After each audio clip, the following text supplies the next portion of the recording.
webinar, we're going to focus on a few things. We're going to focus on learning how to read a passage properly. We're going to focus on reading it like a manager versus reading it like an engineer. And then we're going to bring all of this together to answer all kinds of RC questions, whether they're main point, inferences, application, detail, or in fact, even logically supported kind of questions, which are rare, but they are there on GMAT RC. And my goal today would be to make sure that each one of you understands how to go about approaching GMAT RC the right way, with the final ultimate objective that that you guys are able to, as you put in more effort, improve progressively post this. But before I go about talking about essentially what I want to do, I want to understand what is it that you want to gain from this webinar. Why are you here? What is it that you are struggling with in the context of GMAT reading comprehension? Why are you here? What are you struggling with in the context of GMAT RC? Just focus on mentioning one or two things. Focus on detail. The more detail, proper detail, the better it would be. Okay, timing. Tell me more, Jason. What do you mean by timing? Are you taking long to read the passage and still taking long to answer the subsequent questions? Are you taking 12 minutes but achieving 100% accuracy in 12 minutes? Are you taking 12 minutes but achieving 50%? All of those are very different scenarios when it comes to timing. GR says assumptions. Assumptions are not a part of RC directly. There are implicit assumptions, implicit ways in which assumptions are in some way tested, but not as critical. So when you say assumptions, you're talking about CR versus RC. Reading with efficiency. Again, tell me your metrics, essentially. I get question right with enough time, but what's enough time? Because again, remember, where you are determines what's the next step you need to take.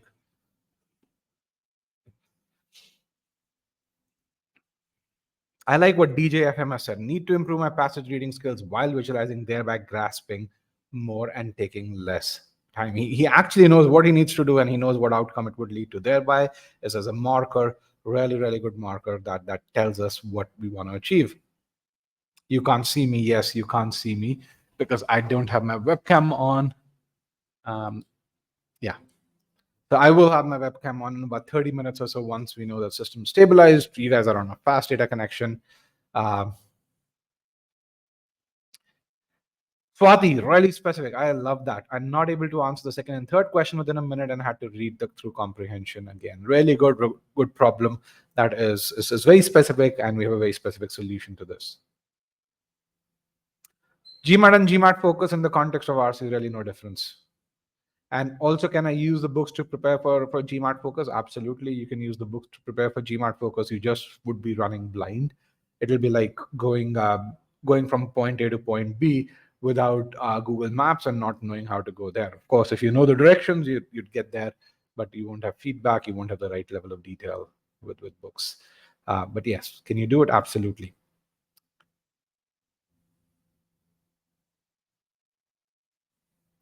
GMAT Mark 595, really good. That's a good start. That's a great starting score. Understood RC passages took a whole lot of my time specifically reading, and that's why I'm here to learn. Okay, we're going to talk about that. Okay, Yash says do back and forth. That's good. We're going to address the back and forth piece as well. I'll lose connection while moving from one paragraph to the other. We're going to address that problem too. And again, you can really see when you are specific with regards to the problems, life becomes a lot more interesting. Solutions become a lot more A, specific, and B, impactful, which we're going to talk about. Okay, thank you for that participation. Tips and tricks to get your answers fast. You're not going to get any tips or tricks. You're going to get core skills, and which you'll have to kind of make them second habit if you truly want to improve. So can I get my GMAT from 2 GMAT IDs? Absolutely, as long as you have 2 different passports. Absolutely. So as long as you can go get a fake passport, and you can give your GMAT from 10 different IDs, no one's worried about it. But honestly, if that's the business that you are in, then essentially I don't know why you're doing an MBA. You have more creative skills. Bottom line is your passport, or if you are in India, or Aadhaar card is what's linked to your account. So if you can duplicate that, you can duplicate your GMAT IDs.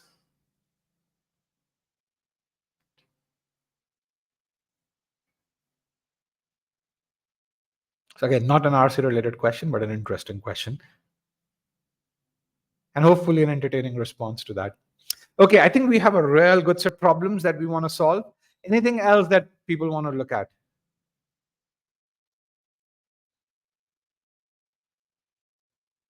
What do? Reach out to their support team. That is what you do, Sanchit.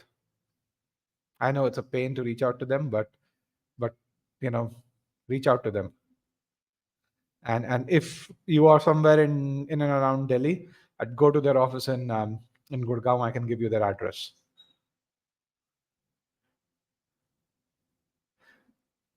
Getting overwhelmed, we'll definitely talk about it. Again, you are probably reading it like an engineer versus reading it like a manager. So yeah, in fact, it's there.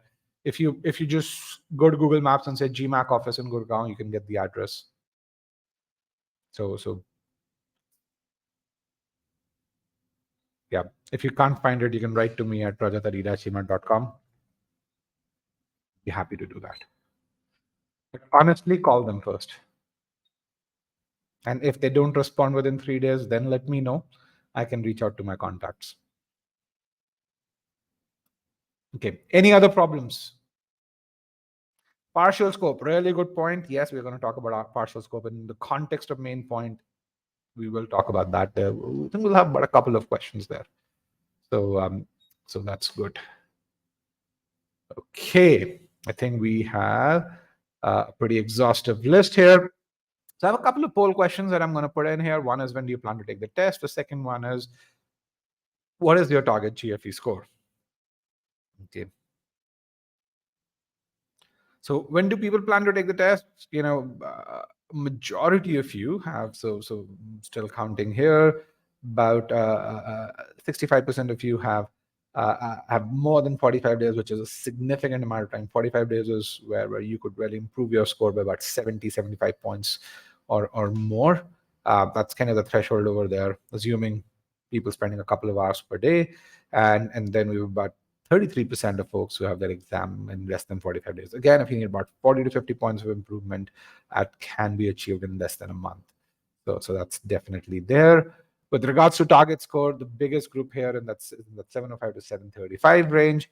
And then we have two similarly sized groups on either side of it, and just one person in that 595 to 645 range here. In terms of just a few things about e-GMAT, we have a phenomenal free trial for those of you who have who've not tried out our free trial. Definitely do that. There's some really good lessons on main point.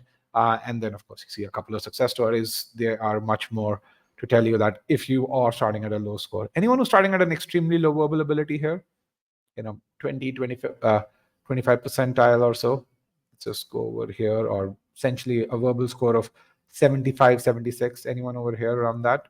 So here are two examples of people who've gone on and improved from that low in ability. So, okay. With that, we also have a number of free webinars. We have a free algebra webinar, which is tomorrow, exactly 24 hours from now. In that, we focus on inequalities, absolute value. Payal would be hosting that webinar. For those of you who don't know Payal, she's GMAT Club's #1 rated instructor. There are about 400 instructors who are rated on GMAT Club. She is #1 amongst those. She's also the principal course creator at e-GMAT.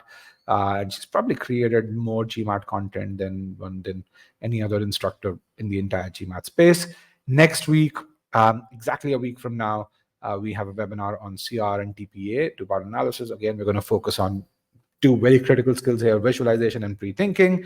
And again, we're going to leverage those two skills to answer assumption questions as well as TPA questions here.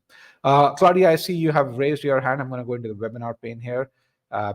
So if you have questions, you can put those questions in the Q&A pod over here. So there's below the presentation. I'm going to move the presentation over here on top of Q&A. So this is the presentation pod, and below that you have a Q&A or a question and answer pod, which where if you have a question, you can post that.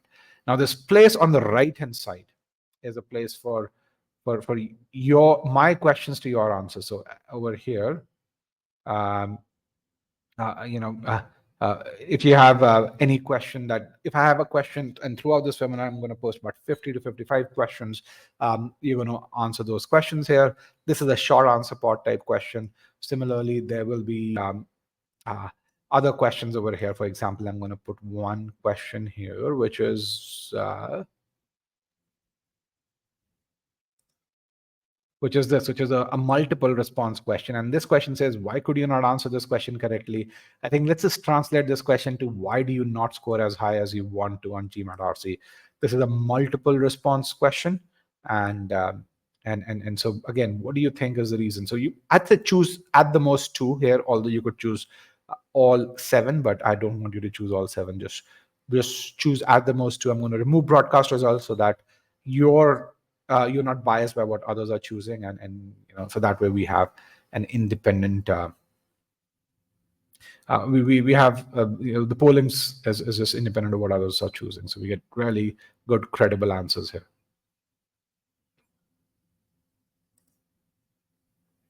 Okay, 3, 2, and 1. I don't have a ton of people who responded to this. I have about 70 people in the webinar right now, and I only have it's about 40 of you who've responded to this. So I'm going to broadcast results, and you can really see passage too complex is a number 1 reason why people feel they're not able to do well in RC. And then not enough retention, choices too close, did not read the passage properly, could not visualize the answer. These are all good reasons. Limited familiarity is the least. It's the reason that's the least popular, and that I think makes me really, really happy, because everything else other than familiarity is way more easily solvable than familiarity. Familiarity requires that you read a bunch of text. Again, very solvable, but everything else is much more easily solvable here. Okay. Do we have webinars for data insights? We do have webinars. Pile has hosted about 4 webinars on data insights. Again, if you write to me, I'd be happy to share the recording of those webinars. In addition to that, in our Coach Connect offering, we also have webinars for data insights. It's a paid offering here. And via RCS, this will help you in CAT. I don't know what OMET is, so I can't comment there, but definitely help you in the context of CAT overall. Okay, so I am going to get started with the formal part of the webinar. The first thing I want to talk about is your study plan here. So just one second.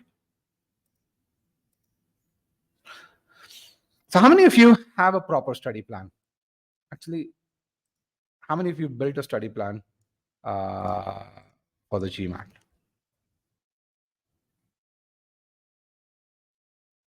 OMAT is other management exams. So yes, as long as you're talking about reading comprehension, it'll help you. So as long as it will help you for the GRE, it will help you for SAT. In fact, even though we don't formally offer something for SAT Pile, and I do just some pro bono work for SAT students, and yes, it has helped them. Our highest score on the SAT has been on the verbal side has been a 790 out of 800, which is better than 99.98 percentile or so.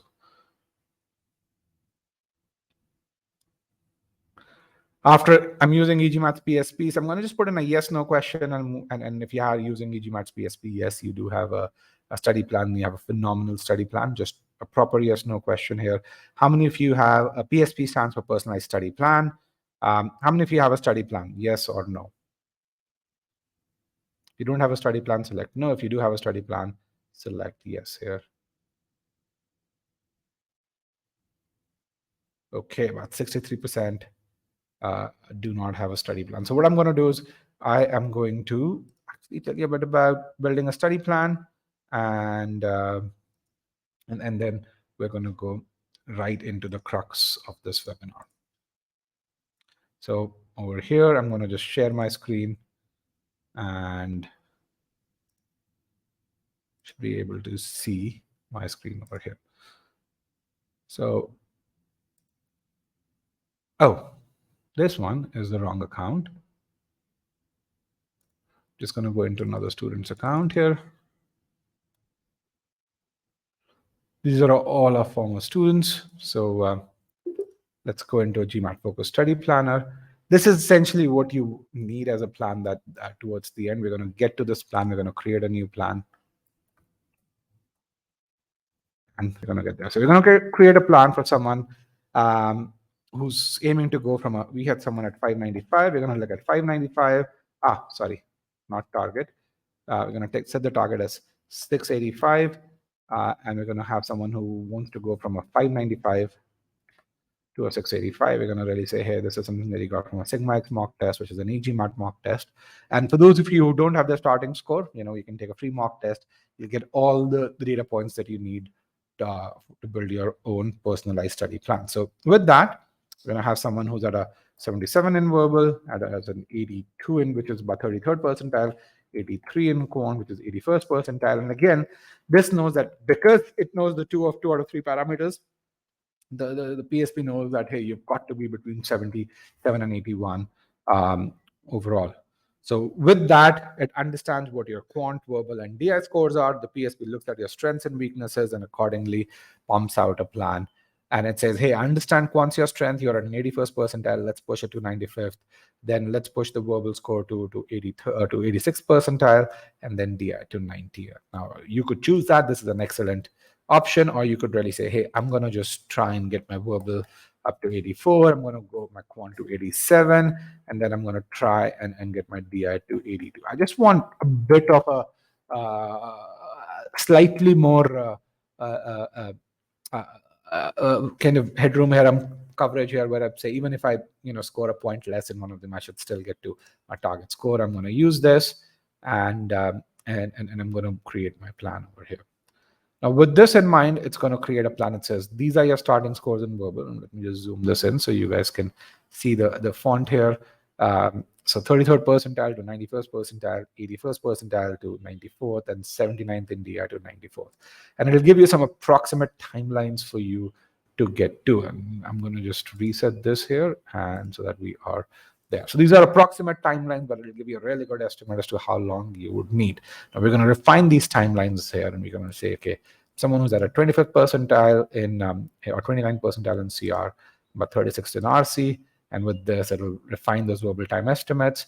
It's about 90 hours because 4.5 weeks, 20 hours per week, that's about 90 hours is what you need. I'm going to accept that. I'm going to move forward here. On the quant side of things, I'm going to say I'm really good in arithmetic, not as good in algebra. And then it's going to refine those time estimates as well and says, hey, you don't need a ton of time, just about 30 hours to get there. You accept that, and then you move forward here. And again, you're likely going to be really, really good in this, much better in over here. And then this is where you're not going to be super good, because you're not good in verbal. So essentially that's what it is. But if you take a proper mock, you'll get the results. You can add that data in. And again, you can see those times have been refined here, about 70 hours, give or take over here. Now, with that, you can move forward. You can see these times have been refined. So 91 in verbal, 26 in quant, about 67. So give or take, you're looking at about 180 hours or so in this case. And then you can look at a sequence of execution. So you can start with verbal, then quant or DI, and or you could really pick a different study sequence. I'm going to choose with the recommended one. I'm going to go with the recommended one, and then I can just simply look at how much time commitment I can put in. Maybe you can put in more time on Thursdays and Fridays, so you can change all of this over here. So you're putting in about 23 hours a week. You can set this. You can pick a start date. And just like this, you can really figure out when is it that you're likely to take the test. If you start on 3rd of June, you'll need about 11 to 12 weeks, give or take. And you can take the test on the 19th of August. Now, this includes all the learning, all the test readiness, mocks, and everything here. So it says, okay, this is when we recommend that you kind of think about your test, you accept this. Then from this point on, you can understand your sectional journey here. You can see, okay, on verbal, you're looking at going from a V77 to a V84. So a 29th percentile in CR to a 90th percentile, and here in quant, and this is there. And you actually see the sequence of execution. You can see when this starts over here.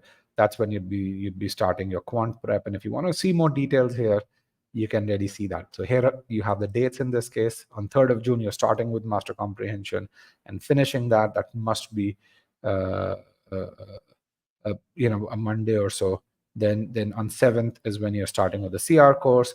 It's going to take you about 2 weeks to get there, which is about 41 hours. Then on 20th, they're going to be doing cementing in CR, and so on and so forth here. So same thing, you understand your quant journey, okay, and then you understand your DI journey in this case, and then with all of this, you have an understanding. You can always come back to this, but then we have one better. You can finalize, you can execute your plan, and when you do that, you actually get this plan in a calendar format, which means you can really look at it and say, what is it that you need to do over here? This is the master comprehension course. This is CR stage 1. This is CR stage 2.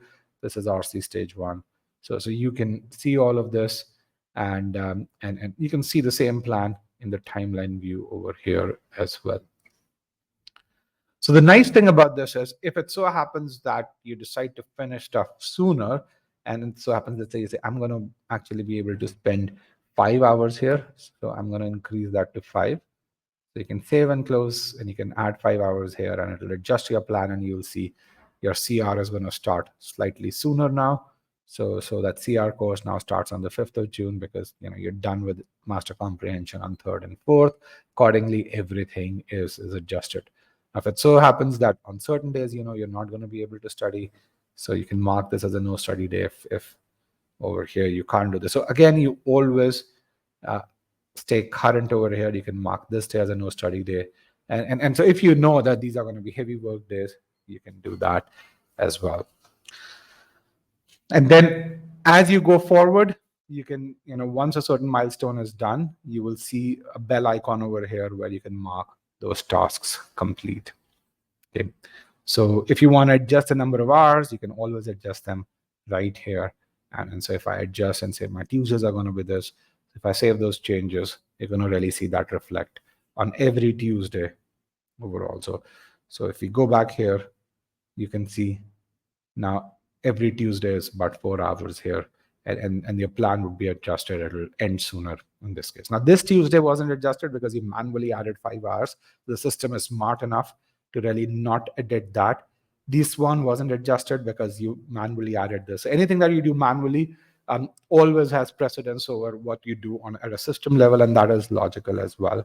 And so that's something that always happens in this case. So yeah. Write to me. So first of all, hopefully that was useful. Write to me if you need help with regards to building your study plan here. You already have my email address. So was this useful? Let me hide this. If you can type it out, that'd be great.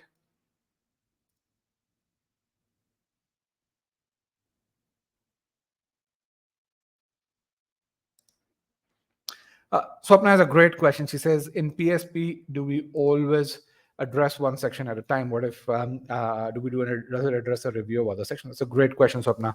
So one of the things that you would notice is when you do one section at a time, you're doing cementing. One of the best things about cementing is that you don't forget. Once you reach the cementing thresholds, every stage in e-GMAT has very specific milestones. You reach those milestones, you're not going to forget it.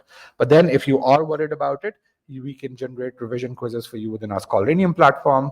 And so that way you ensure that you don't forget this. And this is, the kind of support that we offer is one of the contributing reasons to why e-GMAT has delivered 70% of all 700 plus scores that have been reported on GMAT Club, or 60% actually, not 70, not yet 70, but 60. Yeah.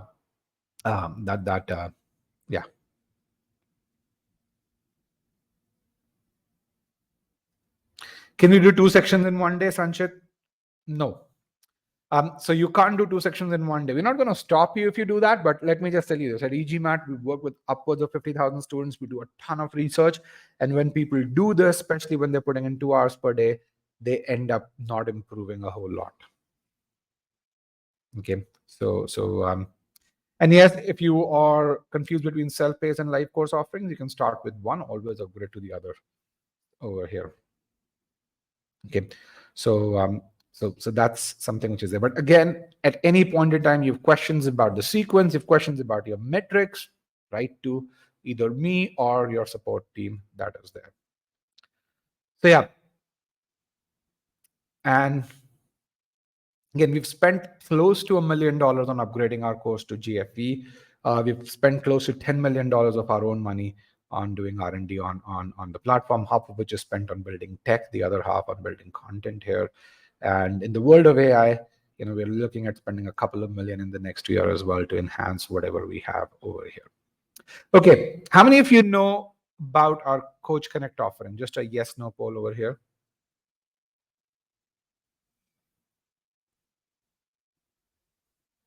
Just from a yes/no standpoint, actually, I'm going to put in a poll over here.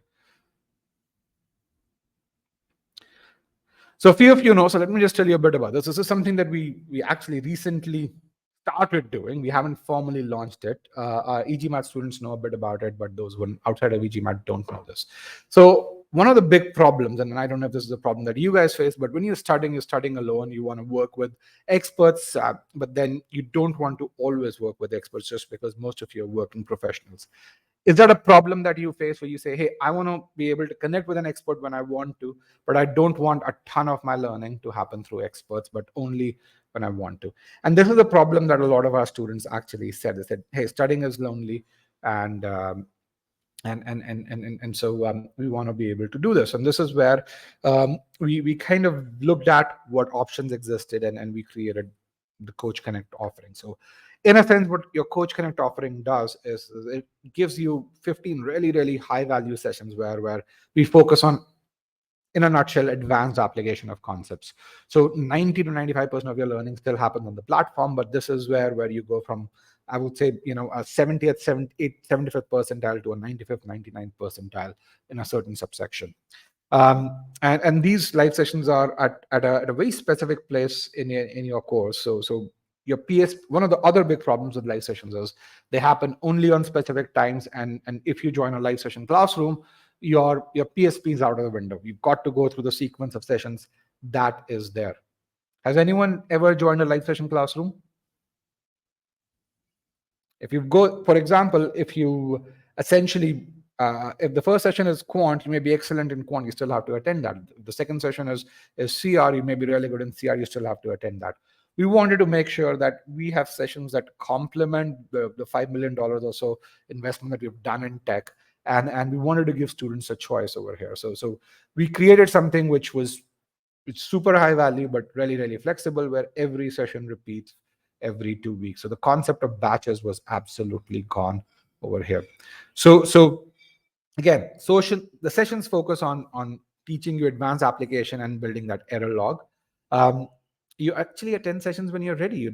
If you're not ready, you don't attend any session, and which means that your study plan is what your study plan is. You focus on learning in a manner that's best for you, which suits you, not what's best for the batch. So it's completely integrated, very deeply integrated with essentially your overall PSP and the metrics that you need to achieve.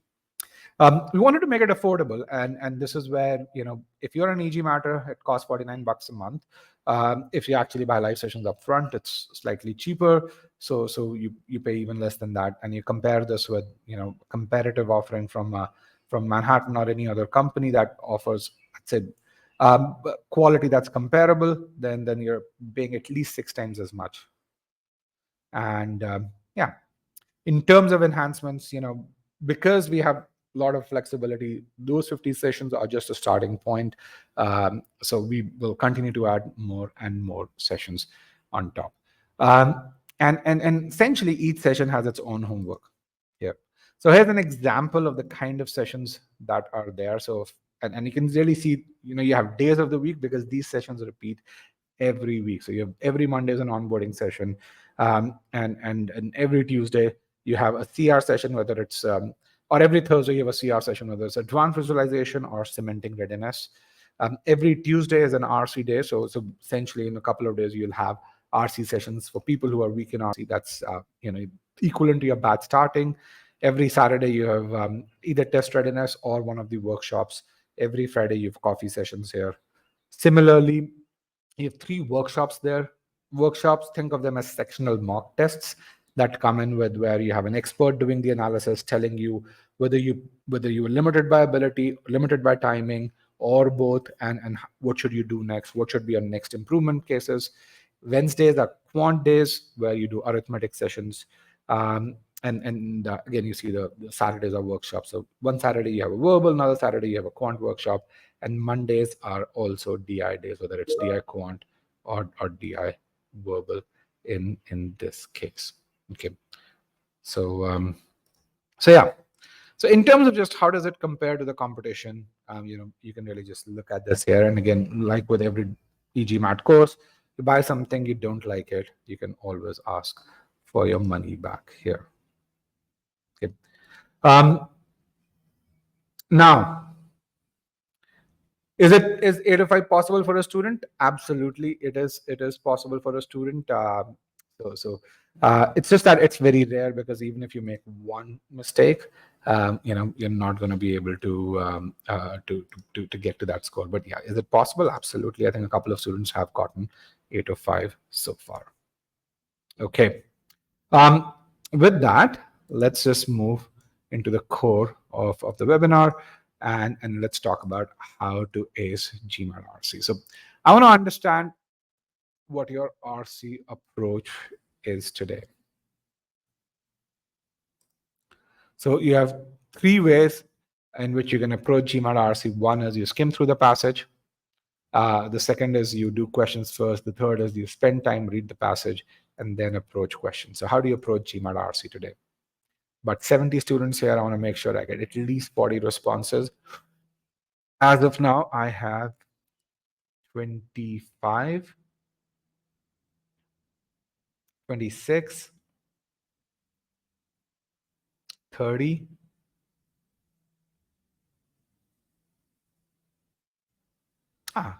I have 40 responses. That's really good.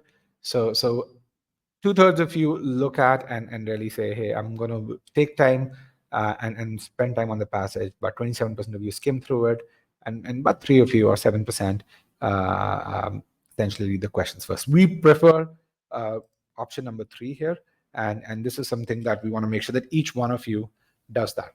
Now, if you're someone who skims through the passage, I'm going to tell you why that's not going to work for you. If you're someone who reads questions first, again, I'm going to also tell you why that won't work for you. And if you're someone who already does the way we go about doing things, then essentially I'm going to make sure that you get much better at doing that. So I want to improve. I want to take you to that next level. And what is that next level? Let's kind of talk about this. So that's my next question. What's the level of understanding that you have when you read the passage today? This is, again, a judgment question. You've got to judge yourself, but be honest about it.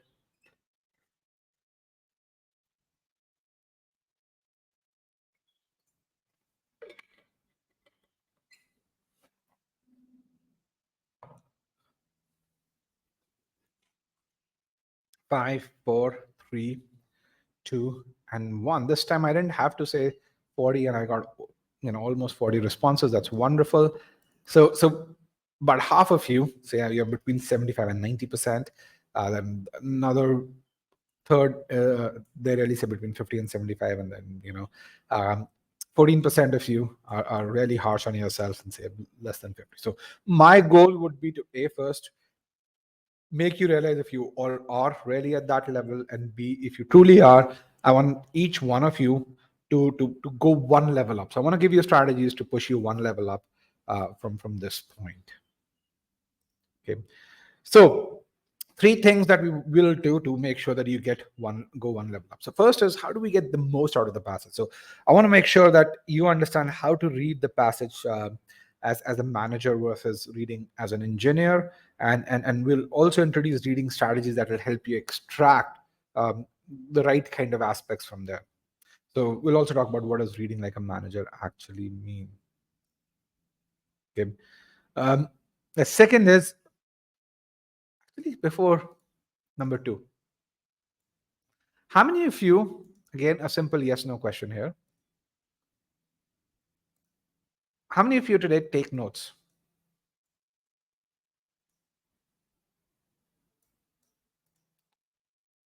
How many of you take notes while reading the passage?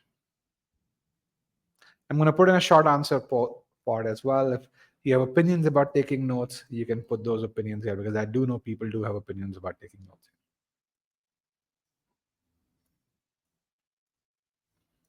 How many of you take notes, and how many of you have opinions about taking notes? I'm going to end the poll, broadcast the results. So only 31% of you take notes here. Um, and yeah, opinions about taking notes. You lose time while taking notes. All right, then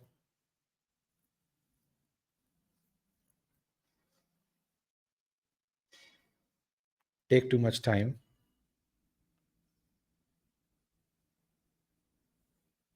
Okay, helps. So I want to ask those 14 folks here, those 14 who've said we do take notes. For how many of you, timing is the number one reason? Again, timing will be a reason, but for how many of you, and it's just those 14, not the 31 who said, no, we don't take notes, but those 14 who take notes, for how many of you, timing is the number one reason you are not at a 90th percentile in GMAT RC? Just those 14.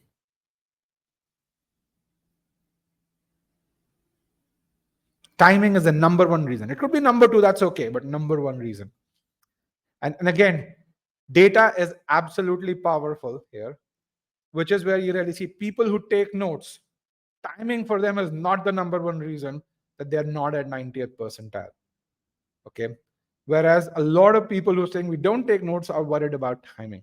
The thing that I want to really tell you is, honestly, if you know how to take notes, it'll help you tremendously.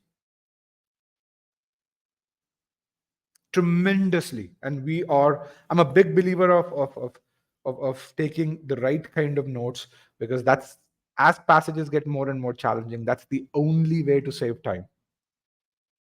Who told you not to take notes, for those of you who said no over there?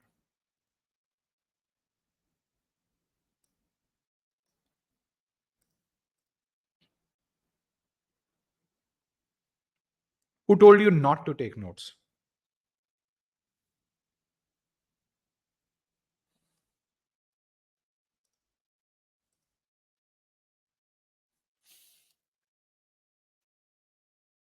Okay,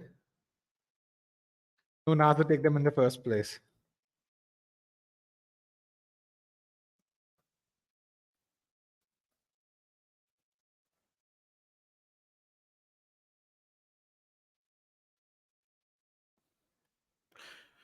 We don't have enough time to take notes on the exam. Let me just tell you, we deliver 60% of all 700 plus scores on, and we've been delivering since the year 2000.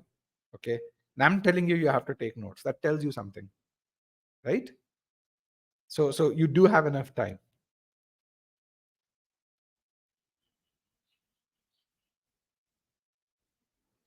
You have around 2 minutes per question. Okay. We'll talk about that too. Feedback after giving mocks. Who gave you that feedback?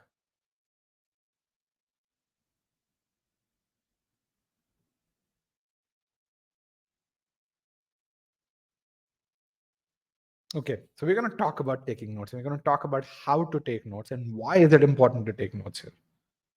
Okay, so all right, let's come back to this. But yes, you have to take notes if you do want to do well. One thing that has changed with the focus edition is the length of passages, if you're doing well on RC, has increased.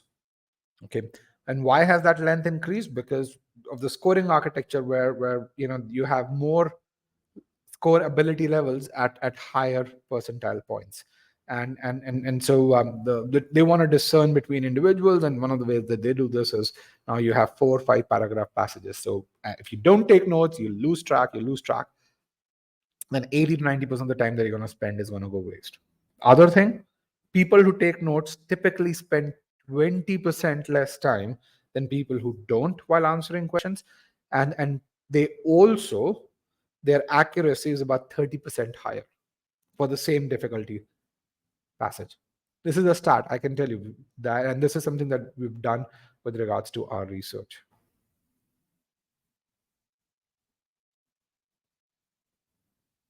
Okay. So we're going to look at how do you get the most out of the passage, and we're going to really look at, once you derive the right kind of information, we're going to demonstrate that on a main point and an inference question, and in fact a couple of main point questions, and then we're going to apply this to a couple of RC passages. And in the end, we're going to really say, how should you go about improving your GMAT RC as well? But one thing that I want to tell you is that essentially the biggest thing that's really important when it comes to acing GMAT RC or acing any section of the GMAT is that attitude of getting immersed in the passage. I think I'm sure other folks have also told you that. And then the second thing is to essentially be very willing to visualize information.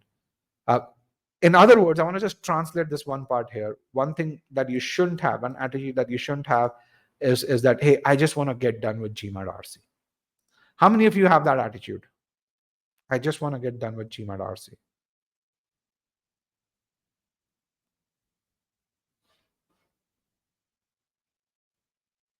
No such issue.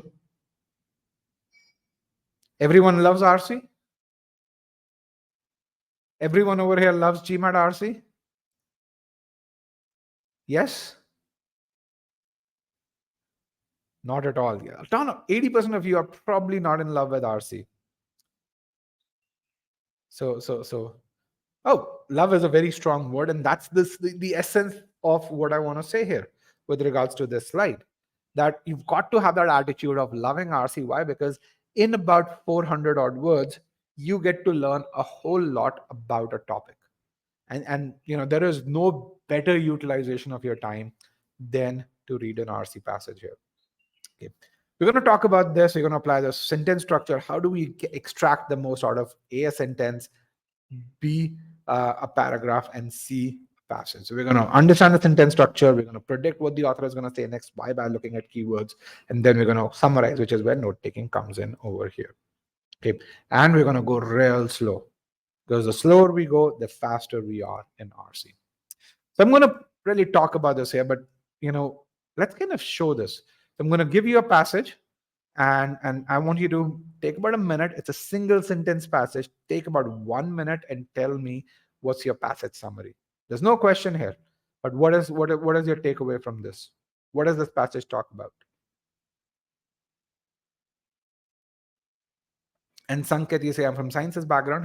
Here's a humanities passage for you.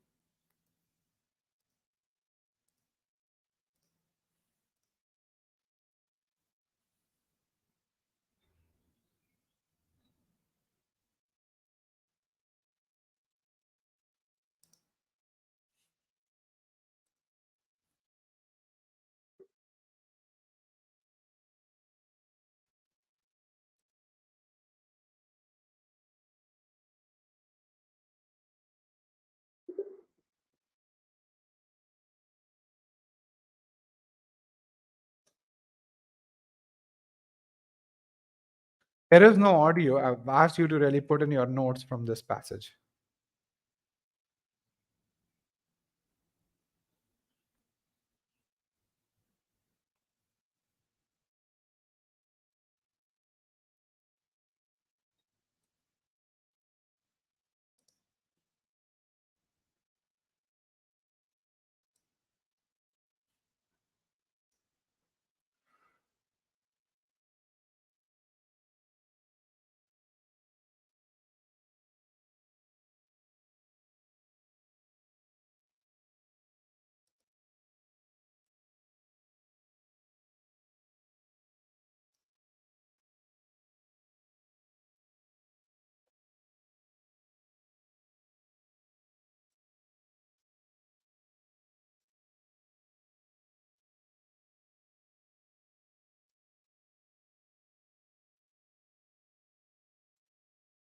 Three, two,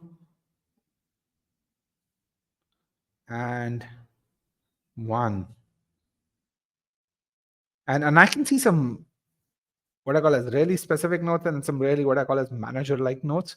And we'll see that translate into the answers here.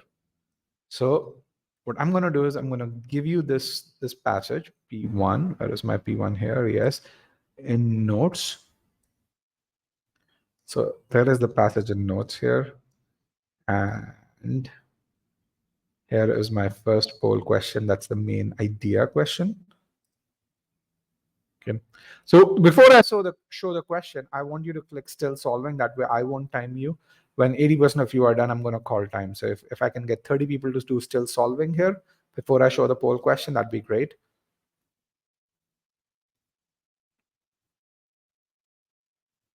I only have 14 people who've said still solving. Guys, I have 72 people here in the webinar. 30 people. Can I get you to say still solving? Come on. Because that way I won't call time. It'll be the wisdom of the group that will call time. All right. Here is your question. Good luck, guys. I'm going to mute myself.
Six percent of you are done.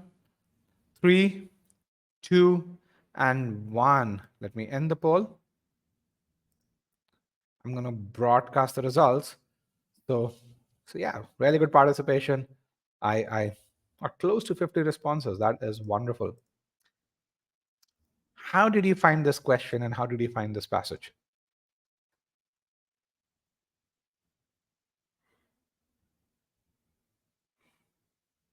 Easy, okay. Pretty simple. Topic is tricky. Normal level, all right. 2 close choices, okay. All right, so let's look at this over here. So slightly different. Bordering on the extreme, one definition of ethnocentrism. First of all, what is bordering on the extreme? What does this thing imply? What does bordering on the extreme imply here? Okay, it's author's view, absolutely. The author is evaluating. It's radical. It's is it the most precise definition of ethnocentrism? According to the author, is that the most precise definition of the ethnocentrism? No. How many of you inferred this while reading the passage? The moment you read bordering on the extreme, how many of you inferred this as exaggerated? How many of you did that? How many of you did that? Now, how many of you inferred that this is an exaggerated definition while you were reading the passage? Not why I'm asking you right now.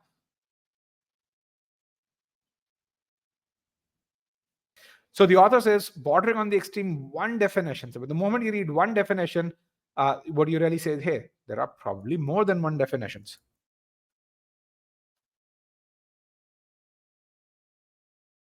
Okay, there are many definitions of ethnocentrism. Considers it a schismatic in-group, out-group differentiation. Okay, how many of you are worried with the word schismatic? Say, hey, this is something which was not me. Okay, GMAT RC will sometimes, not a whole lot, but sometimes throw words which are difficult, where you may not know the meaning of the word, but it will always provide enough context that you can infer the meaning. Okay, so consider this a schismatic differentiation. What in group, out group? So you have in the group, out the group, and we don't know what it means, but there is some sort of a differentiation between in group and out group, in which internal cohesion, relative peace, solidarity, loyalty, and devotion to the in group. How many of you were actually looking at these and said, okay, I've got to really figure out what the hell does this mean, and spend time on the details of this? Versus how many of you just summarize this in a couple of words and move forward? So option one, details; option two, summarize this and move forward. So if you were stuck in the details, you were reading like an engineer. If you summarize this and move forward, you were reading like a manager. Okay, so what is the summary of all of this? What is the summary of this part over here before the R correlated? Can you tell me? In internal cohesion, relative place, solidarity, and devotion to the in group. How would you summarize this in 2 to 3 words?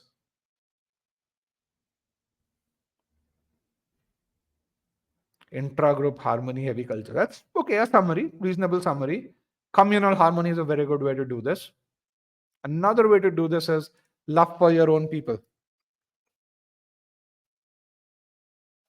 right? Internal cohesion, devotion to the in-group, relative peace, solidarity. Love, favor to one group, hostile to outsiders. Really good way of doing it.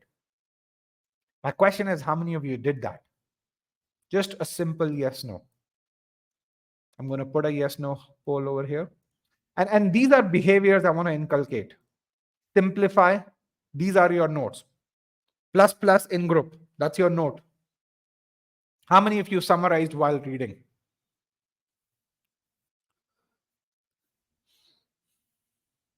Again, at 45, 46 people who responded, I only have 24 responses here. Be honest. This is, no one's judging you here. The more honest you are, the more feedback you get. The more feedback you get, the faster you can improve. The faster you can really act on that feedback, and the faster you do that, the faster you improve. All right. So 46% did that. So love for your own people is correlated, which means there's a relationship over there with hatred for outgroup here. So what does the author say? The author says, I'm presenting an exaggerated definition as per there is some sort of differentiation where love for your people and hatred towards outside, they're linked together in this case.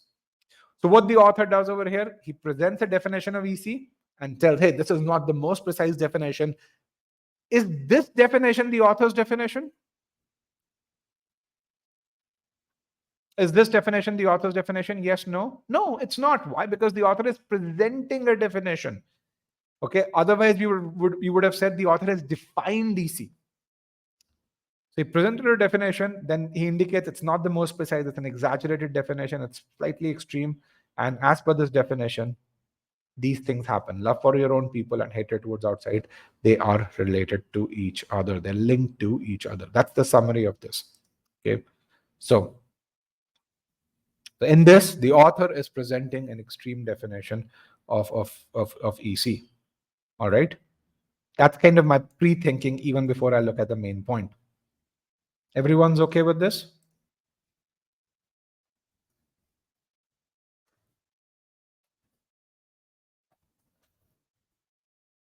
Is it simple? Were there any tricks here?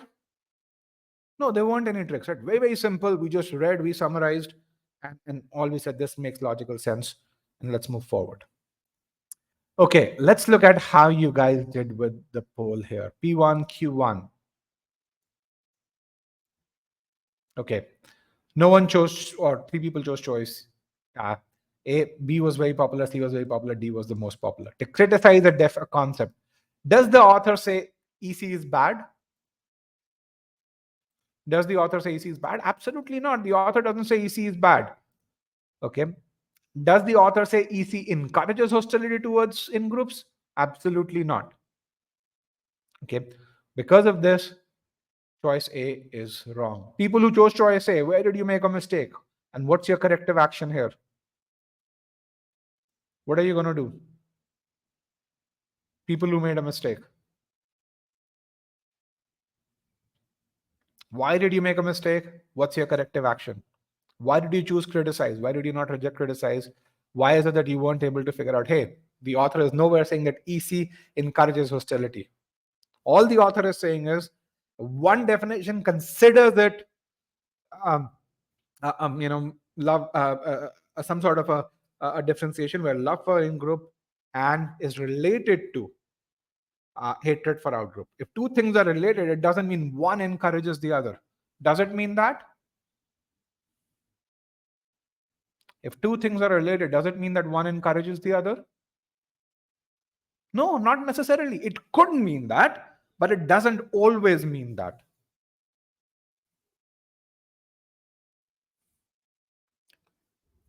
Is that clear to everybody? And this is where how this answer choice was built. Yep. And again, even if you weren't confused about the piece over here, you've got to understand if two things are related, one cannot be said to cause the other, one cannot be said to encourage the other.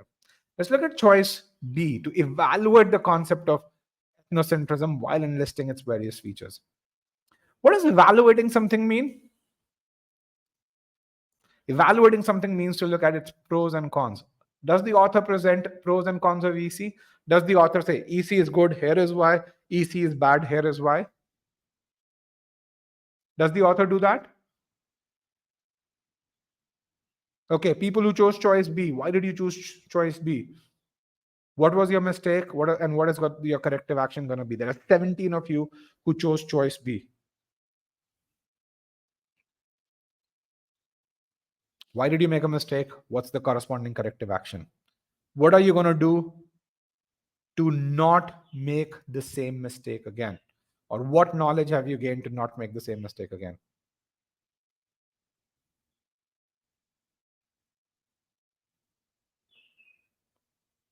Not gain any knowledge? Come on, guys. What's going on? What happened to the participation? What happened to the honesty?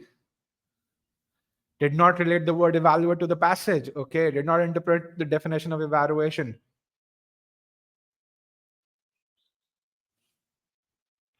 Okay. What are you going to do next time? Do you know the definition of evaluate right now? Keyword, focus on keywords. Okay. What is a feature list? And what's the difference between a feature list and a definition?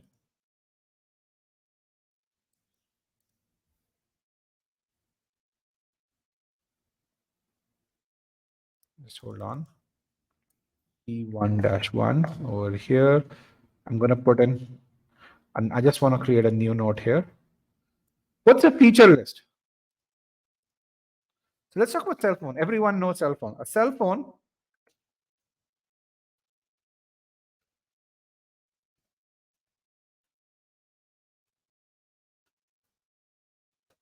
that's the definition, right?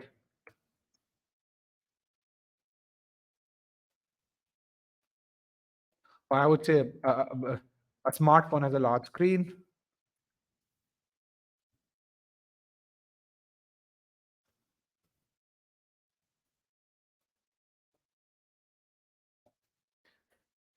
So can you see the difference between a definition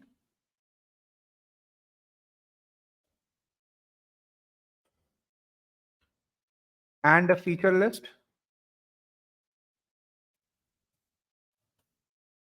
Okay. Can you see that right now?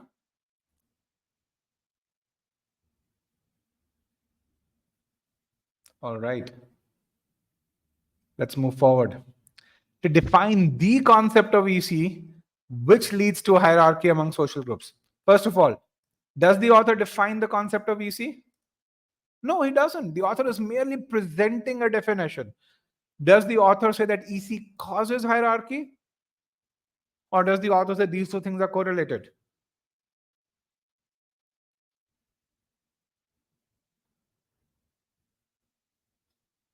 Choice C. Nothing about hierarchy. And is there anything about causation? Leads to means causation. X causes Y, X leads to Y. No, there's nothing about causation. Causation is a very specific concept. Yes, correlation means they are linked to each other. It doesn't mean that one causes A causes B. Which brings us to our correct answer. To introduce the concept of EC, prior to reading this passage, did you know the concept of EC?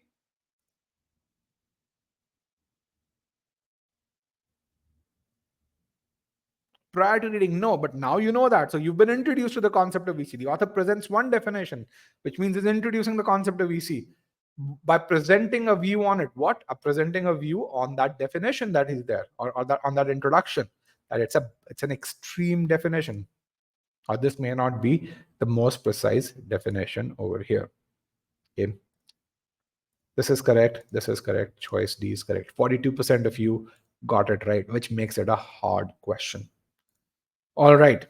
Why did you make a mistake? I'm going to ask this one question again. Why could you not answer this question correctly? Did you not have enough time? Was the passage too complex? Choose just one. Did you have limited familiarity with a certain concept? Did you not retain enough? Were the choices too close? Did you not read the passage properly? Or did you not visualize the answer choices properly?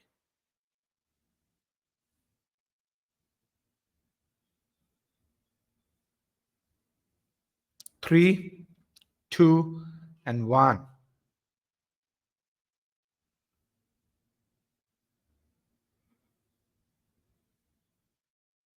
End the poll. I'm going to broadcast results. You can see 60% of you say that heck did not visualize the answer choices properly. But 23% of you are still talking about choices being too close. Were the choices close? Wasn't every incorrect choice absolutely wrong? Did you feel the choices were close? I mean, A, B, C, where were they close?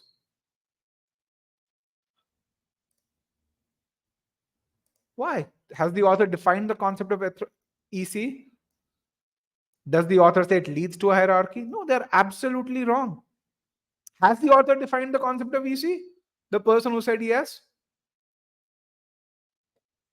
When the author says one definition, is this the author's definition? Is this the author's definition?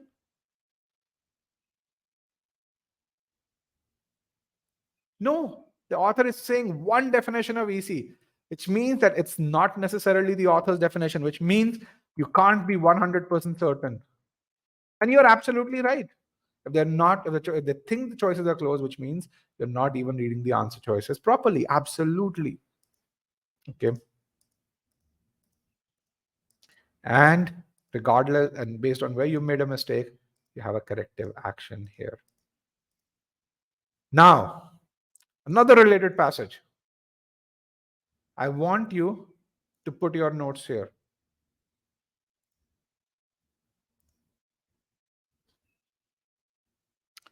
Very related passage. But this one, let's see if you're able to answer this question correctly. Okay, we're going to build on this one by one.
To move away. I really like how you were doing this. You still have the passage here, and you still have the poll over here. And let's see how many of you get to the right answer at this time. Don't need to do still solving. I'm just going to give you 30 seconds to answer this.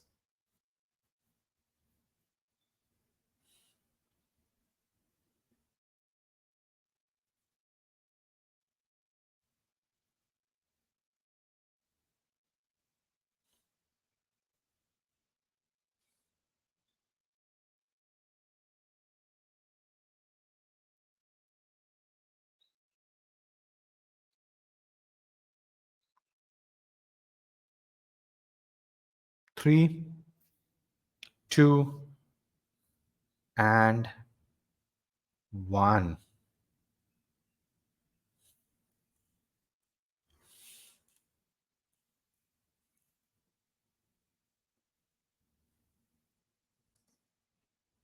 And again, you can really see 83% of you got it absolutely right. Here we are looking at the pros and cons of EC, and that's absolutely correct. Okay. Is the author introducing the concept of EC? Yes. But is that all that the author is doing? Absolutely not. Okay. He's giving you the pros and cons of it. So that's partial scope with regards to choice D. This for me is partial scope. Okay.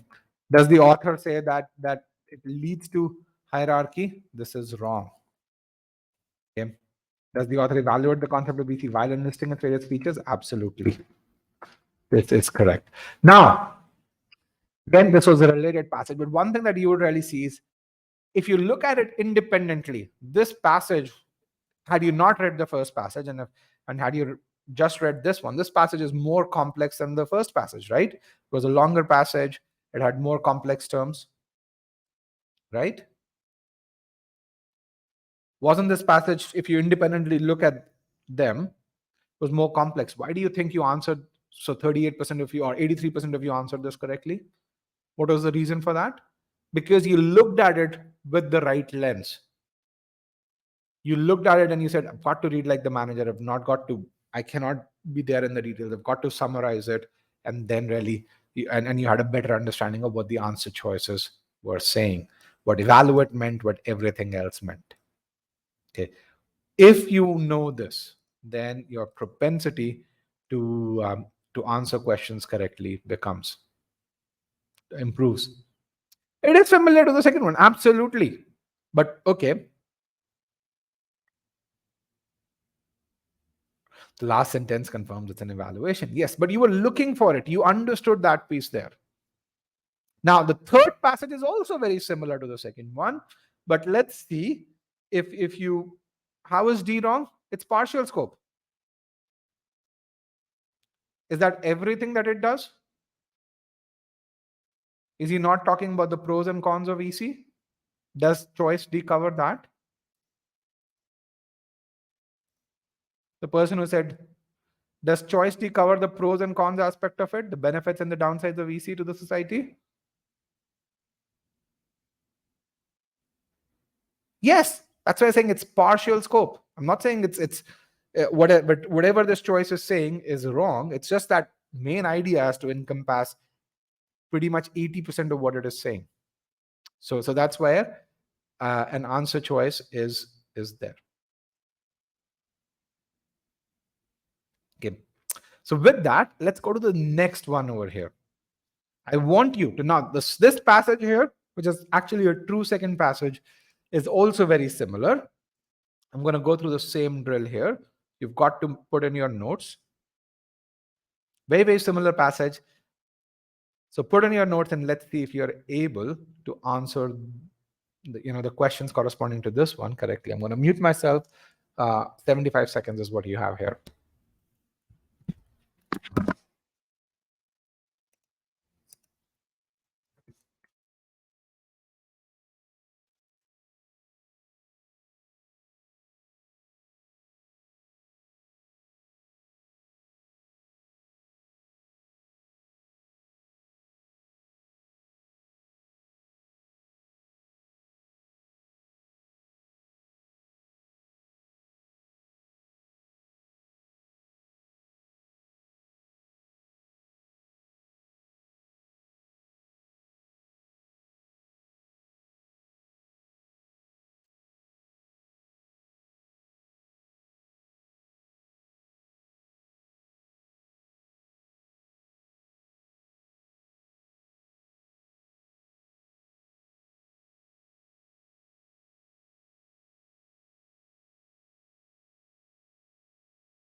Okay, 3, 2, and 1. And there's some really good definitions here.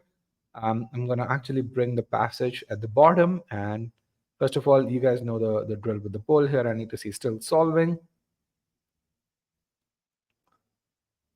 I need 30 people to say still solving while I bring the passage at the bottom here.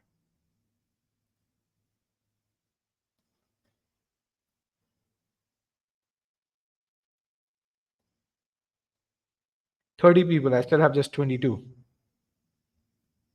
24, 25, 30 people should say still solving so that I know I have a reasonable representative sample of the group. Okay, here are the choices. Good luck, guys.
All right, pretty much everyone's done. Get those answers in. 5, 4, 3, 2, and 1. Excuse me. Let me end the poll. I'm going to broadcast the results. You can see everyone barring one person put in their answers. So that's really good. I'm super happy with that. The most popular choice is choice B. Choice D is just as popular, just about as popular. Choice A is also popular, so is choice D. So how do you feel about this question?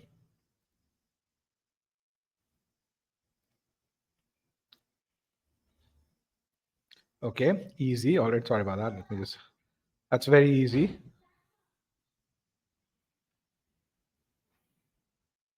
Okay, that's very easy. All right, hard. Passage seems easy. Options were tricky. Now it feels easier based on CR skills. Okay, we are going to take a look at this one here. Okay, both B and E were close for me. We're gonna really see that whether B and E were truly close. So I have another poll question for you. Okay, where is my poll question? Yeah, here is the poll question. So the statement is the color blue is considered to have a soothing effect on moods of people. What can you infer from the statement above?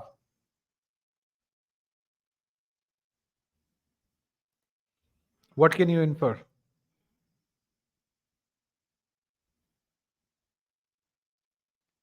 The color blue is soothing. Some people regard the color blue as soothing, or both of them.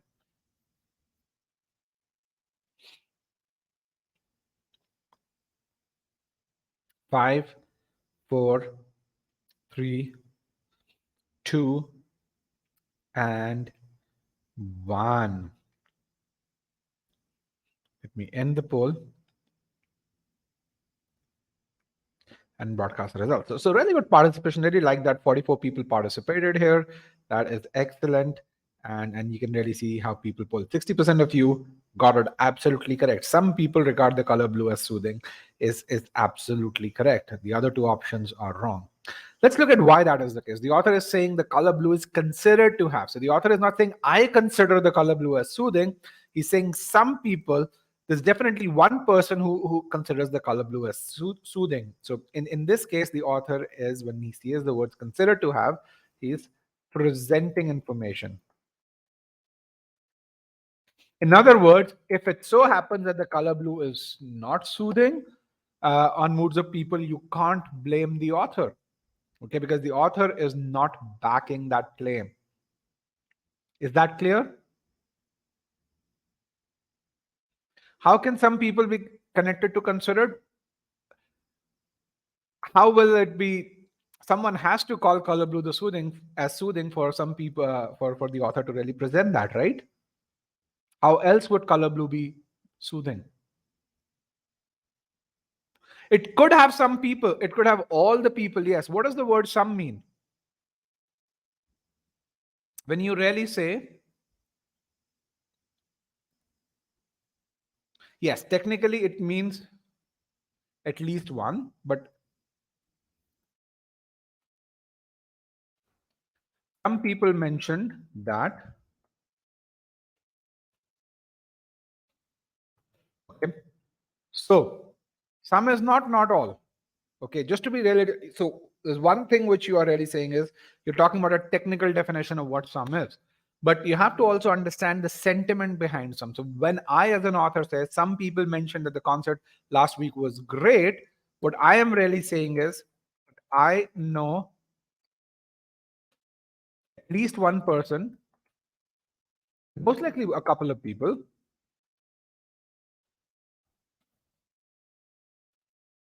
that the concert was great. That's all the information that I have. What I don't really know is maybe everyone thought that that the concert was great, but I don't know that. That is a possibility. I'm absolutely open to it. But I am 100% certain of the fact that some people, at least one person,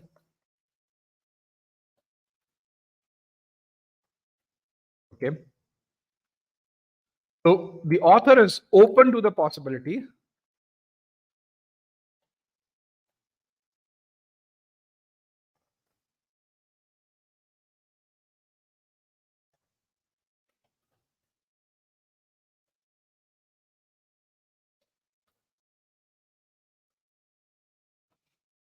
Is that clear? When I say some people mentioned that the concert last week was great, okay, so the author can only give confirmed news about what he is 100% certain about. Okay. Now, how does that change when he says most people mentioned the concert last week was great? He says, I have confirmed information that a majority of people would really say or that the concert last week. I change this to most people, it's more than 50%. Okay, and it's what the author knows. Now, even when the author says most people, the author is not saying that I know at least one person who did not think that the concert was great. All he's saying is I have confirmed information that based on my sampling, more than half the individuals said that the concert last week was great. Okay, that's all that the author can express. What the author doesn't know, he cannot back that up.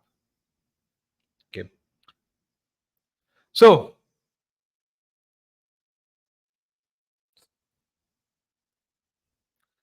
if the author says the color blue has a soothing effect on the moods of people, then the author is saying, I'm 100% certain that the color blue is soothing. Okay, you can back me up. You can really take my name against it. You can bet $100 on it. Do you see the difference between these two statements? Is considered to have and has. When I say has, sorry, why is this not underlined, not working, and now it should work? Now, why is this distinction important for managers?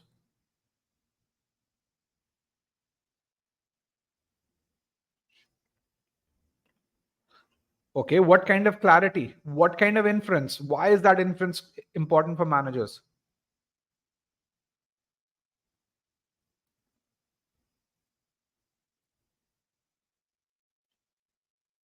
I'm going to give you two statements here. Yeah, they make decisions based on this. So if an analyst says, if your direct report says, most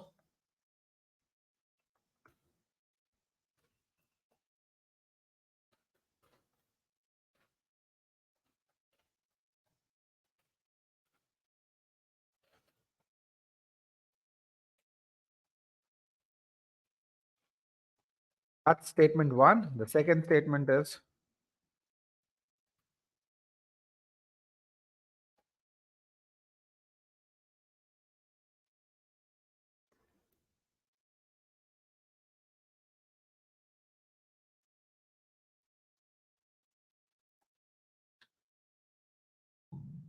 you have your direct report who tells you statement one or statement two. Statement one is most analysts recommend. Statement two is we must recommend. And if now, if you invest in AI,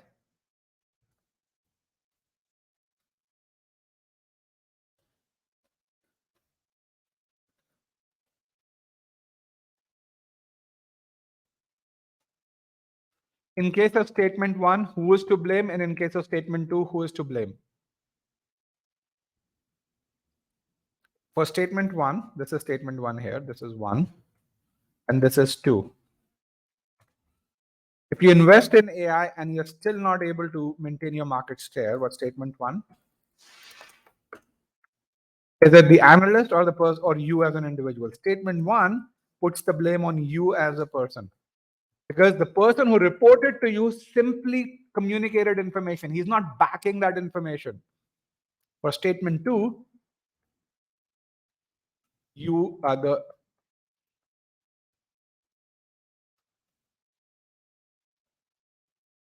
of course, you will take some of the blame as well, but you will put the blame on the author or the person who's giving you that recommendation. Do you see the difference here? And also, when you report to a VP, if you are 100% certain that we must do this, you should use statement two, because as you succeed, you would get the credit. On the other hand, if you're not certain, then you should do statement one, because then you won't get the blame. You're merely communicating information. Really important in the context of business. Okay. Also, if you read news, most of the times, 99% of the time, you would rarely see the kind of language that's used is the one that's used in statement one. There are very few journalists today. Most of us are reporters, and reporters merely communicate information in a manner that may seem very convincing, but they are absolving themselves of all the blame. And your ability to distinguish between this is critically tested in the context of GMAT RC. Okay.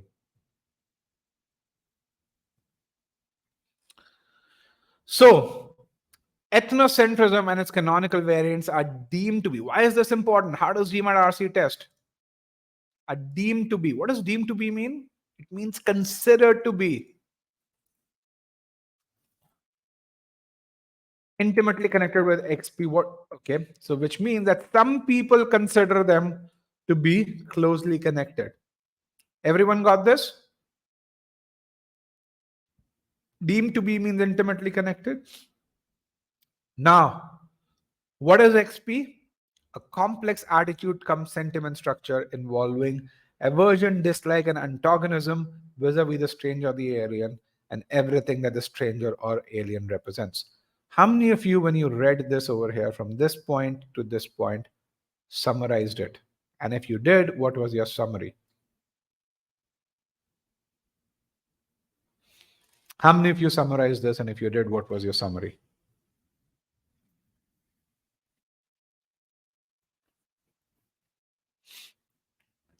It's the definition of XP, yes. But what is your summary? Aversion to unfamiliar, yes. Hatred towards the strange. Dislike for something unfamiliar. These are really, really good. All of that. Prejudice for strangers. Absolutely good. Really, really good stuff.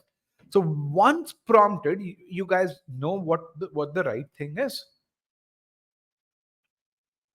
So again, EC and its variants are considered to be closely connected to XP, and XP is hatred for the aliens. Some socio-cultural anthropologists even considered XP and EC to be opposite sides of the same coin.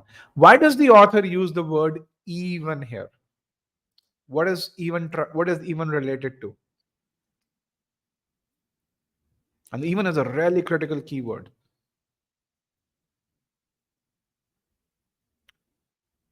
No, but he could really not use the word even. He said some socio-cultural anthropologists considered XP and EC opposite sides of the same coin. Why does the author use the word even? Suppose the previous argument, okay, presents viewed. No. So even, let's talk about this. Even is an emphasis keyword, really important to understand. Let's look at this. Michael Jordan was the most dominant basketball player of his time. Some analysts even consider him to be the most dominant player of all time. What is even doing here? It's just really enhancing the dominance that is mentioned in the first line. Not moreover. Moreover is used for additional information. It amplifies that what is there. You can't really always call it extreme, but the amplification is important here. So it can go positive, it can go negative. GDP is increasingly a poor measure of prosperity. It is not even a reliable gauge of production. So here even is saying it's even less useful. It's decreasing the emphasis. Okay. So when you see the word even, what they are really saying is that this second group of anthropologists here,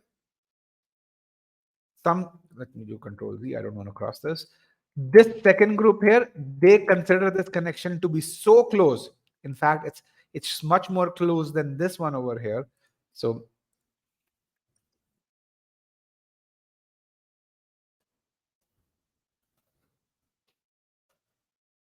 it even implies that this is more closer than intimately connected, and which is what it's extending to the fact that they are opposite sides of the same coin, which means practically the same thing. When you say opposite sides of the same coin, they're practically the same things, but a few voices have cautioned that this need not be this case.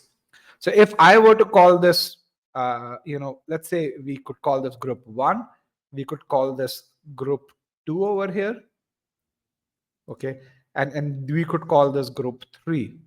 All right. So between group 2 and group 3, who think that the connection is closer between EC and XP? Between group 2 and group 3, who thinks that connection is group 2, right? And that could be an inference question. If you understood even, you'd be able to answer that question.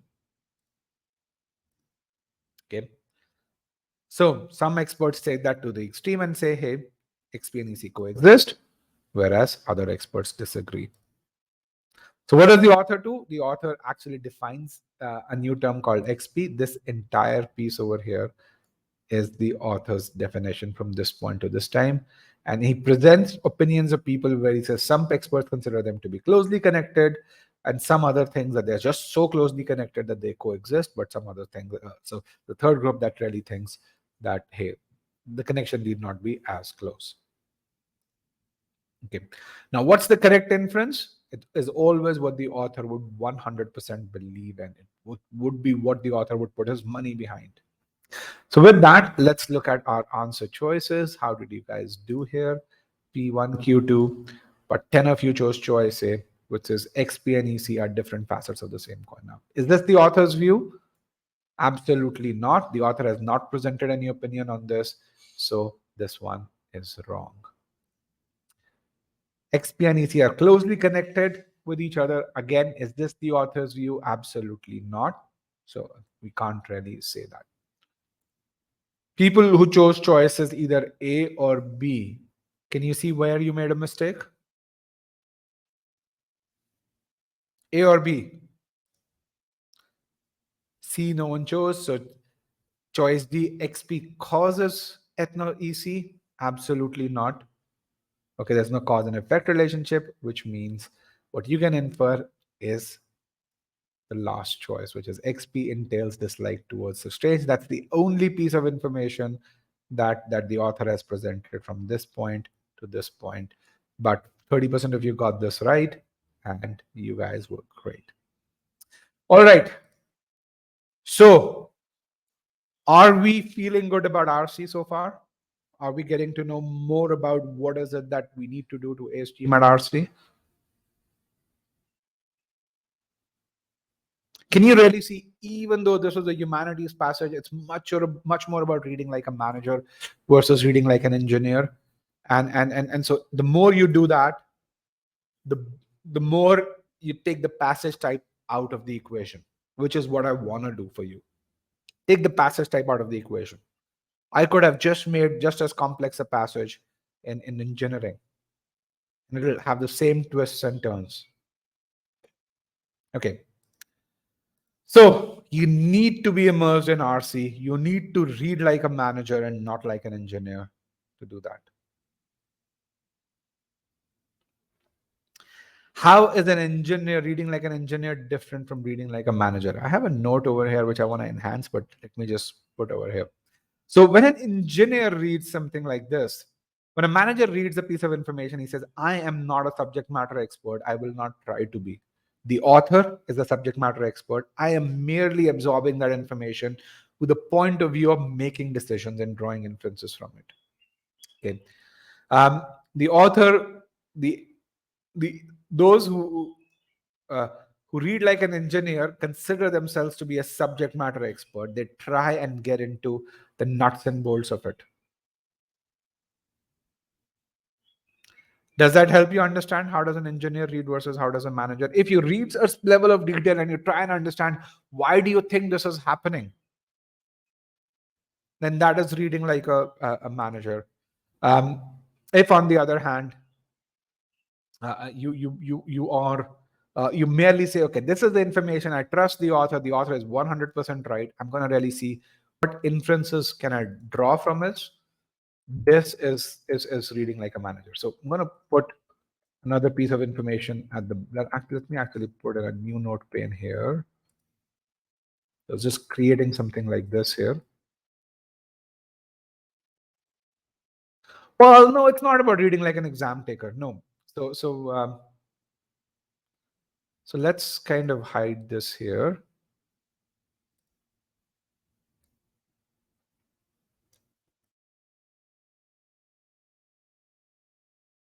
Remember this, even in real life.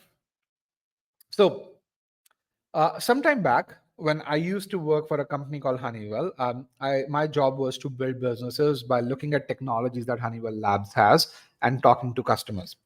So we were building this one product in which we'd invested about $25 million, and the head of the business, he had sent a former McKinsey analyst to really come and evaluate what we were doing. Okay, now this guy, he was an IIT Delhi grad. He was about 4 years older than me, and this is I'm talking about an incident that happened about 11 years ago. Okay, and he said, Rajat, tell me what you're doing. Assume I don't know anything about the tech. This guy was an ECE grad from IIT Delhi. And for those of you who don't know what ECE is Electronics and Communications Engineering, and IIT Delhi is one of the premier institutes in India. And so the moment I assumed he knew certain things, he basically said, no, I don't know those things. And I don't want to know the technical details. Tell me, why does the customer benefit from what you're saying? Okay. And so he spent 4 days with about 8 of us. And the report, the objectivity with which he was able to generate a report for the head of the business or the president of the business, it was immense. There was just so much learning from it that we could get, and you could really see this is where these guys are better. Here is why the customers would benefit, and here is how it would impact the pricing piece of it. This is where they're spending a ton of money, but it won't lead to appreciable differentiation. Why? Because the customer doesn't value that, and blah blah blah blah blah. So no, it's not about the exam. If you focus on the technical details as a manager, you can get lost in it.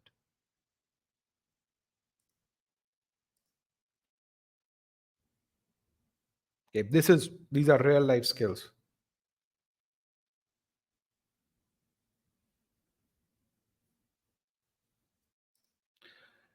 Okay, does that help?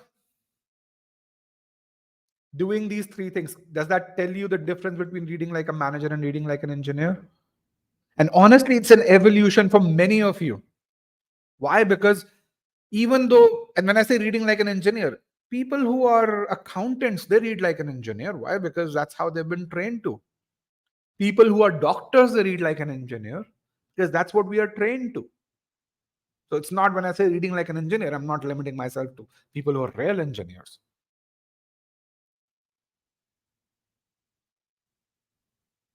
Why? Because in our argument, we try and be the subject matter expert.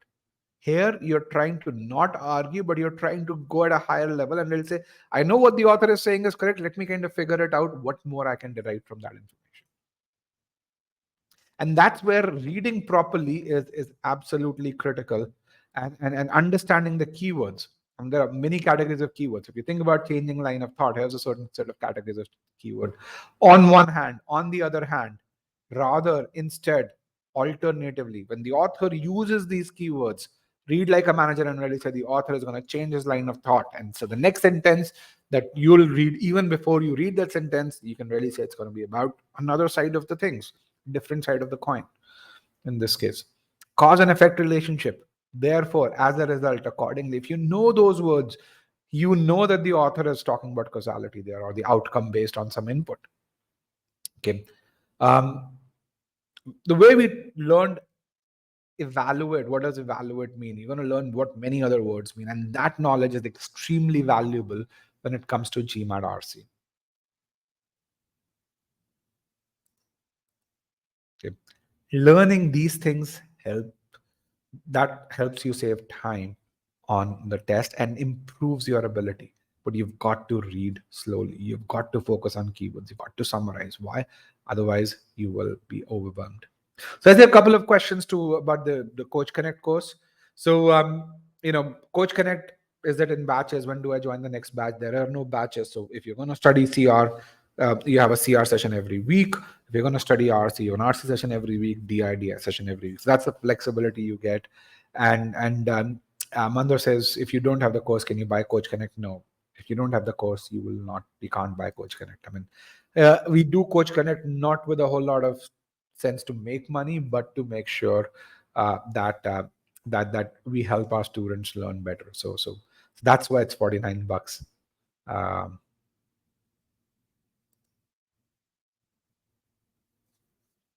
okay. So keywords, yeah, you're free to take a screenshot of it. And again, if you follow Pyle or I on Reddit, we do post articles there, or on our YouTube channel, we do this. Okay. So are we still doing well? Here are examples of students who've actually gone on from really, really low scores to really high scores on verbal here. And when you look at this guy's overall story, you'd really see this, that, if you focus on these simple things, you can improve tremendously. He improved from a 19 to a 93rd percentile um, in this case. Okay. Again, you can really see what he said. I think putting focus on reading the passages is really important. It seems like very elementary, but then it makes a huge difference in the end. This guy went from a 14 to a 91st percentile on verbal. I mean, such improvements are unheard of overall. Okay. Um, Again, he thought he had a timing issue, and in the end, he was able to get to a tremendous score. And this is something what happened with him in RC. You can really see how once he focused on improving his ability, how his accuracy, weighted accuracy improved, and you can see how his time to answer questions, it went down simultaneously. These are last 15 attempts over here. And again, what I'm really saying is timing is not a cause. Your overall understanding is a cause in this case. Okay. Um, is Coach Connect included with the live session? Yes, absolutely. It's included, and that's where if you look at on the buy page, you look at the live session versus this, you can see the Coach Connect packages. And again, for those of you looking to buy, we are running a deal now, so you pay a bit less here. I'm planning to purchase Coach Connect during the last phase of your preparation. You can definitely do that. I would do it when I'm close to cementing, because Coach Connect is spread throughout your studies. So yeah, that's what I would recommend. That's when people have had a ton of benefits. For example, after the previous RC session, within 5 passages, and 5 passages is what I measure as the length of time a person's accuracy at the same difficulty level improved from 65% to 82%. Now imagine what this would do to your cementing, Yash. The answer to the previous question was D, not, I think it was E, sorry, not B. Okay, so we're going to do a full length passage. I'm going to give you a passage here. You're going to put in your notes, and then we're going to answer questions. So let's go over here and let's put in our notes. And we have, we're going to do a full length passage. You're going to answer 5 questions on this. You as well as 4 minutes on this. So once you're done reading, I'm going to put in a poll question which will say done reading. Please, if 25 of you say no, then when you toggle your response from no to yes, I know that you guys have read the passage here. So let me clear all answers, put in the yes no question here. So if 25 of you say no, then when you transition from no to yes, I know this is when I have to call time. Okay, good luck, guys. I'm going to mute myself now.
All right, 60% of you are done. So I'm going to start giving you questions. You will still have access to the passage. Okay. So let me just move this up here so you can scroll the passage, and I'm going to actually start moving this out. We're going to do questions one by one. Let's just go over here, P1, Q1. And it's got a few people that are still solving before I show the question. That way, again, I don't time you guys. All right, 15, 20 people would be very nice if I can get that. Here is the question.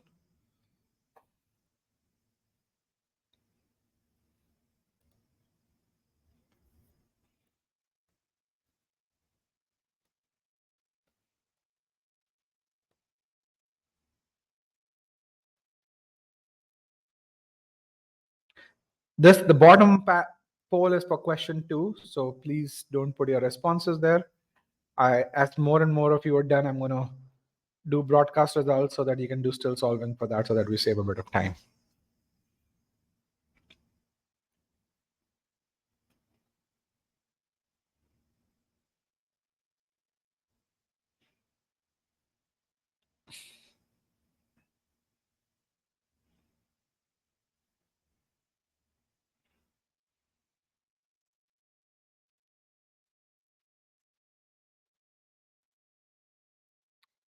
%60 of the class is done.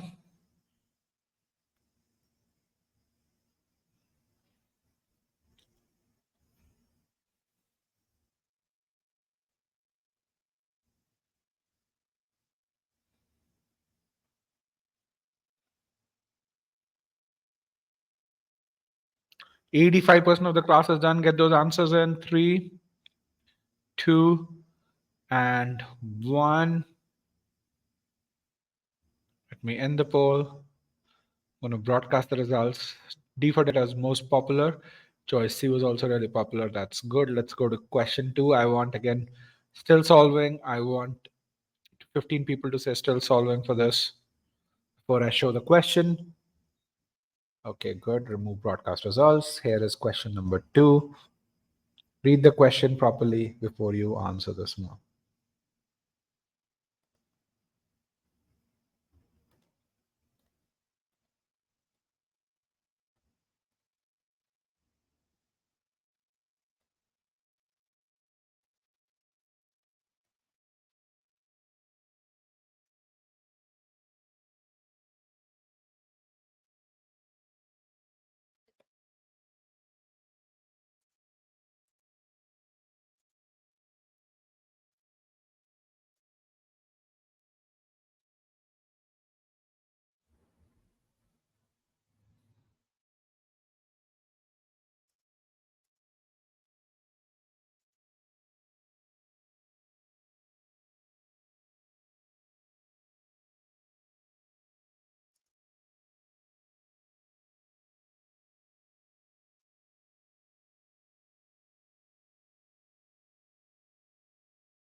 The bottom poll is for question 3. Please do not use that to answer questions. It says passage question 3.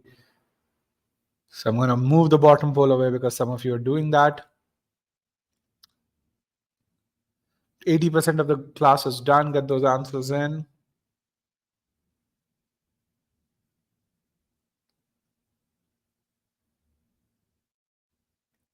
5, 4, 3, 2, and 1. I'm going to end the poll.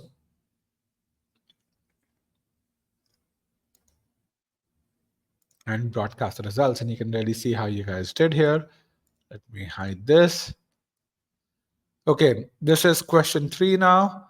I want everyone to choose still solving before I show the question. I want those two B and D attempts to be gone. Very good. Let me remove this. Here is Q3.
All right, 80% of the class is done. Get those answers in.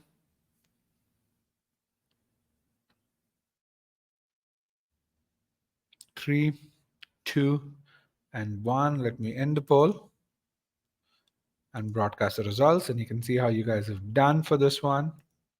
C is the most popular choice. It's question number 4 here. Get that still solving in.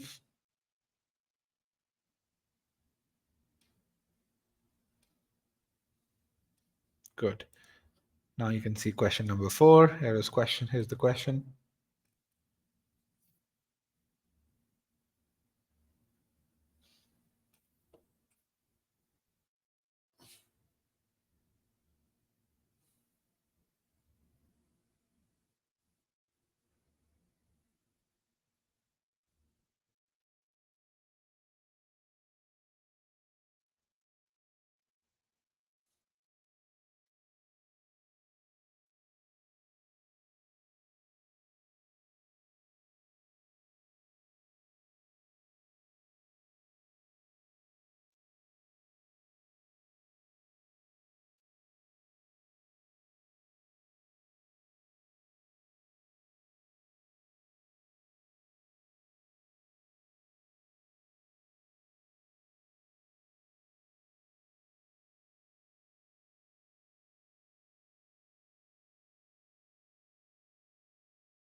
All right, 84% of you are done. Let's get those answers in. 3, 2,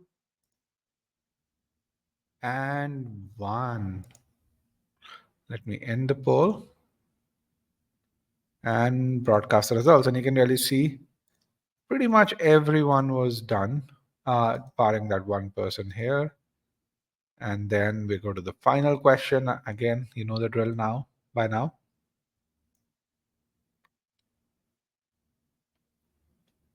Good, great. Here is the last question. Good luck, guys.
%85 of you are done. Get those answers in.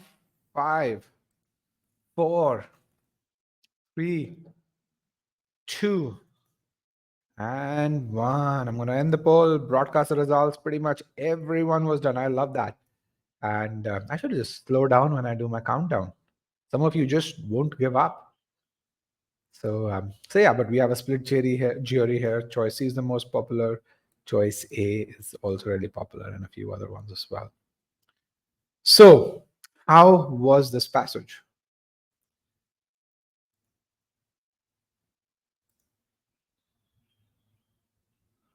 How did you feel about it? So moderate, okay. Questions were tricky. This is a 700 level passage. Let me be very, very clear. Okay. And it was easier than the passages that you've done, but again, of course, because it was much longer passage, more information. So when you think about a passage like this, or really a full-length passage, everything that we have learned so far when it comes to, for example, visualizing information, reading like a manager, and making notes, all of those things come together. Leveraging keywords is something that is absolutely critical overall. So with that, let's go over here. And again, I know a bunch of you posted questions about Coach Connect, about the course. Guys, I'll be happy to address those questions to after I do this passage. Okay, so be patient here, and let's kind of move on. So I'm going to quickly go through the passage, and then we're going to solve every question. All right, and the fun is going to be if you guys are there with me. So FNM assert, let me just get my pointer. FNM assert. So what does that mean? What does FNM assert mean?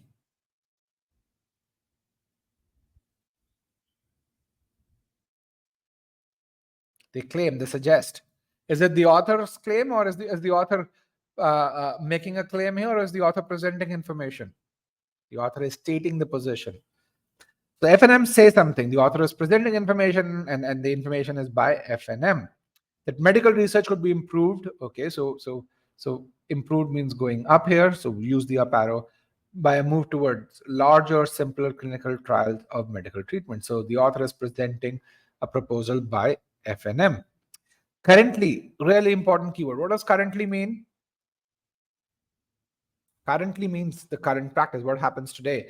Researchers collect far more background information than is strictly required for their trials. So when you look at a comparison, always be on the lookout. Why? Because comparisons always invite inference questions.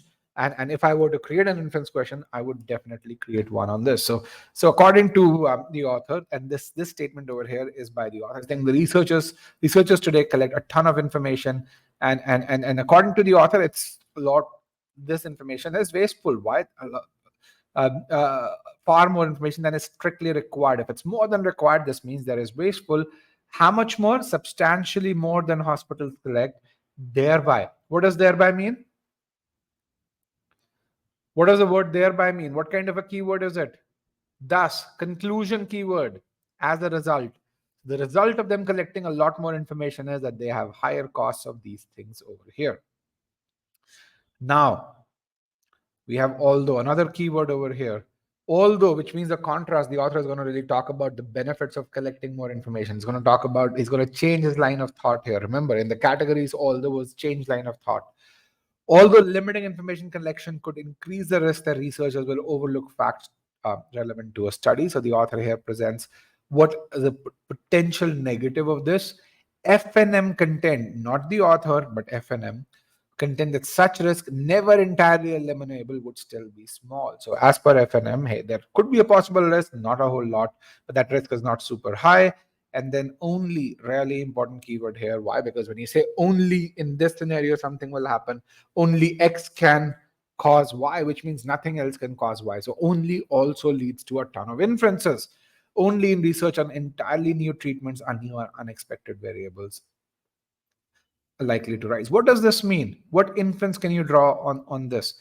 According to FNM, if a research is not about new treatments, new variables are not likely to avoid. So hospitals, according to FNM, can reduce their costs for most of those other things. You can really say that as per the passage, right? If it's not a new treatment, as per FNM, you can reduce those costs. Only in that case, higher data collection is justified. Now, can you really see, as if you read that passage objectively, you are able to get a lot more out of that passage. Okay, so Here again, in the passage analysis, what FNM are saying is we can improve medical research. You can really see the arrow piece over here by moving towards larger and simpler trials. Currently, we actually collect too much data that leads to increase in costs. There may be some negatives of collecting data, but again, that risk is small, and only in that specific research that risk that there could be a benefit of collecting more data. So summary, benefits of a simpler trial or less are explained over here. Everyone with me so far? Life seems good? Just one person? FNM propose not only always comes with, but also this means there are two things here, 1 and 2. Not only that researchers limit data collection, but also researchers enroll more patients. That may seem counter, on one side I'm limiting data collection, on the other side I'm getting in more people, and which would mean more data overall, thereby obtaining a more representative sample of the total population under study. What does more representative mean? What am I comparing against? What am I comparing against when I say more representative? What's the implied piece? No, when I say more representative sample of the disease under study than the current methods. Yes, the person who said that is what I'm really looking at. Why is it that each one of you did not say than current methods?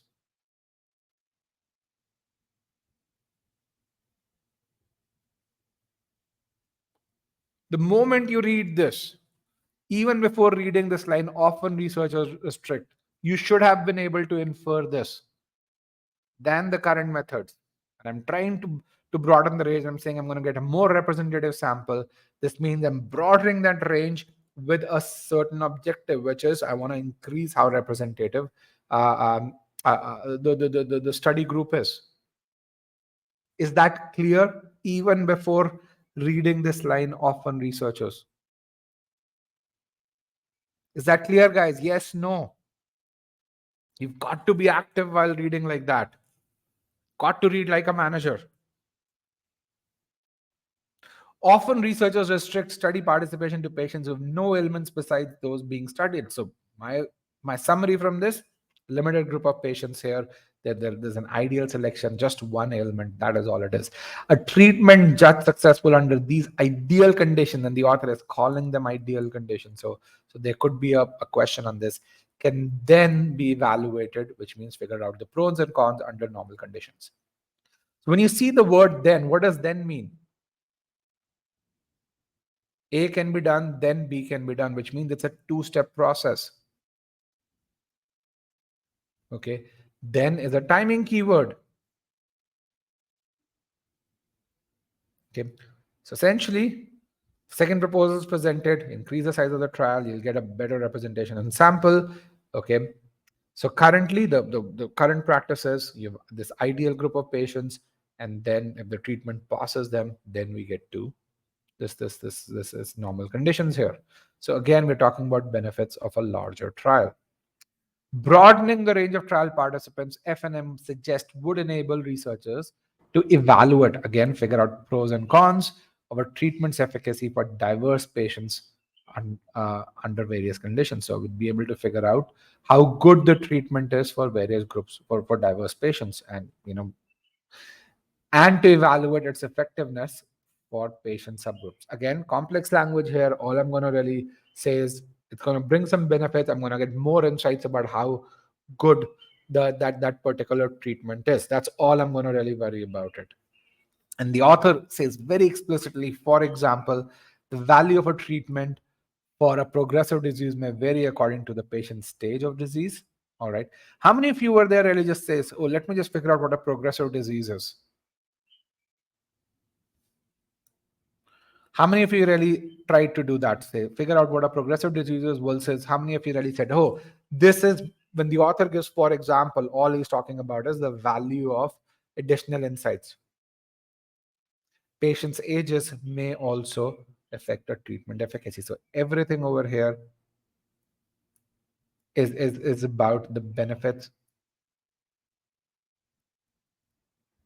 Again, cancer 1, stage 1, stage 2, absolutely true. If you know that, that's great. You can really talk about it. Even if you don't know it, as long as you understand it from the structure, that's all that matters.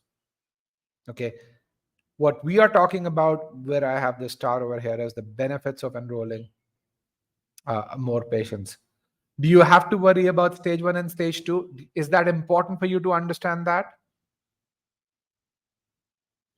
No, it's not. Remember this. People from sciences, social sciences, okay, people who've been in the defense forces, all of them take the GMAT. Sciences folks may understand what we're talking about, others may not, and the GMAT's designed to be agnostic to your profession. As long as you read properly, that's all there is. You won't get a question to really say, an application question here to really say, in which cases would FNM's approach work better than this? If the answer to that requires a technical understanding of what a progressive disease may be, no, that's not what the GMAT's going to test you on. It can't. But it will test you on why is it that the author has mentioned this? What role does it play in the overall argument that the author is trying to make? It definitely will test you on that. Is that clear?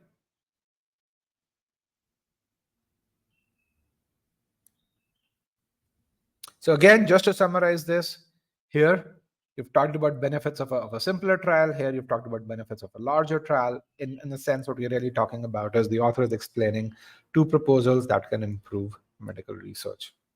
That's your main point that is there. Now let's look at how you guys polled for this particular question here.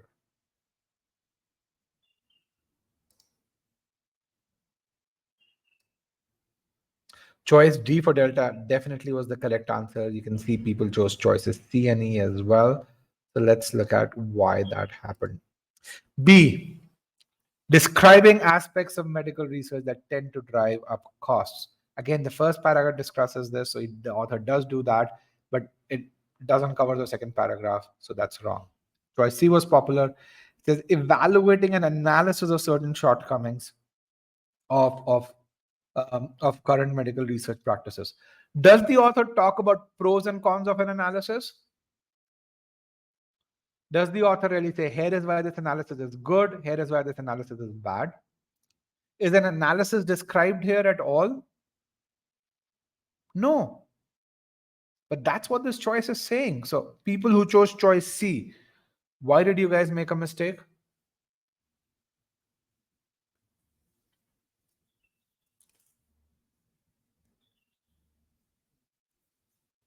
People who chose choice C, why was choice C attractive to you? What did you not do? And what are you going to do?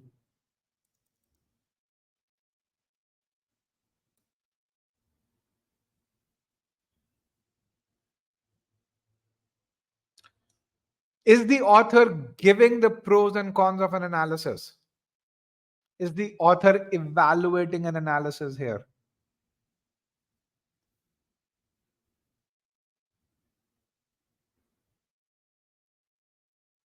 I think they did not read the answer choice carefully. Absolutely correct.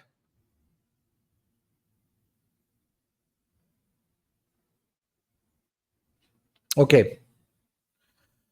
Choice D is absolutely correct. The author is describing something. What proposed changes in which clinical trials are conducted? Yes. So he's talking about describing the proposal. This is what this is saying.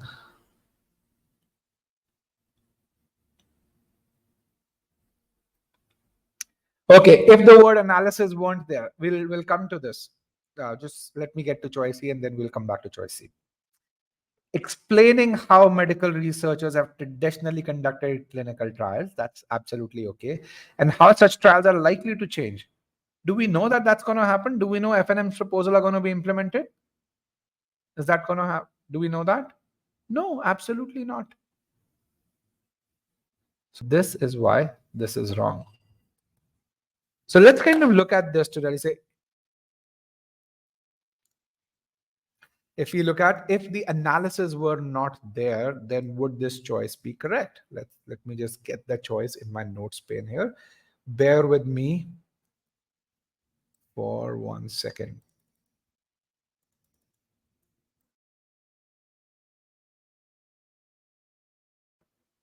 Oh, I have a ton of notes. Okay. Evaluating certain shortcomings of current medical research practices. Okay, what does this thing mean? This means I'm going to look at pros and cons.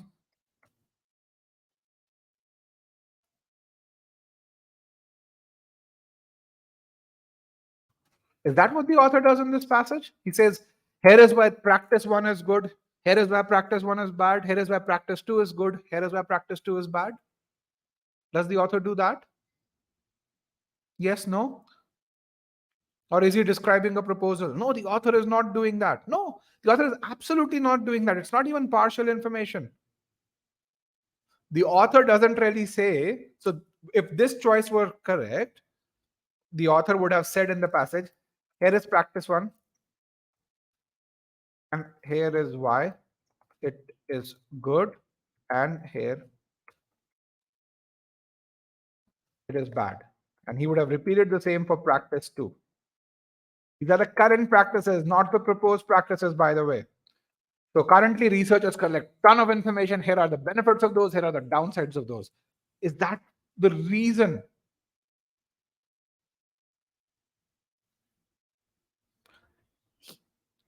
Yes, the author is implicitly doing some of it, but is the main idea of writing this passage this thing? To evaluate those practices? Is that the main reason that you're doing this?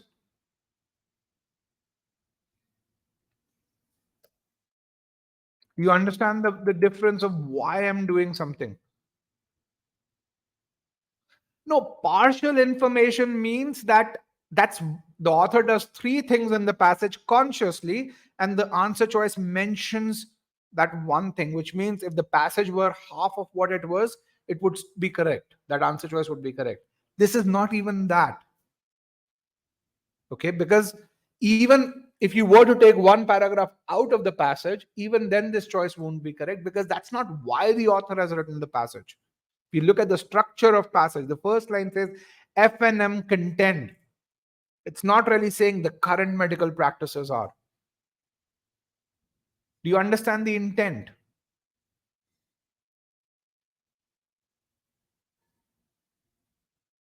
The author may mention some of it, but that's not why he has written the passage. Got it? And you can really see the value of understanding that those answer choices. Now, those of you made a mistake, but half of you made a mistake.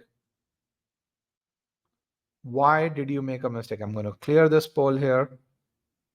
And again, it's really important to understand why you made a mistake.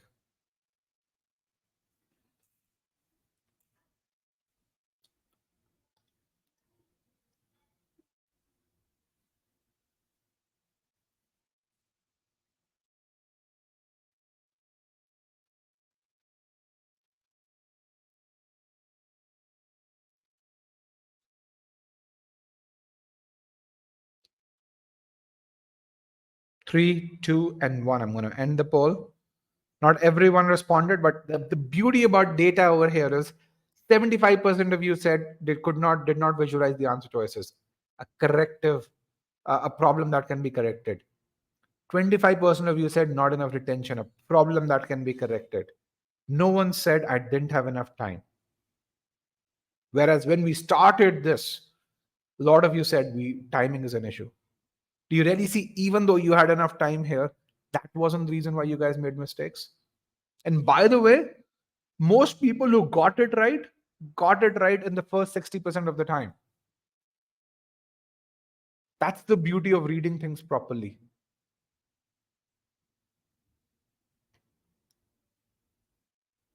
Okay. So, are we learning? Are we having fun? Are we having fun? Yes. Which of the following can be inferred from the passage about a study of a category of patients referred to lines? Often researchers restrict participation to patients who blah, blah, blah, blah, blah. So who are these patients here?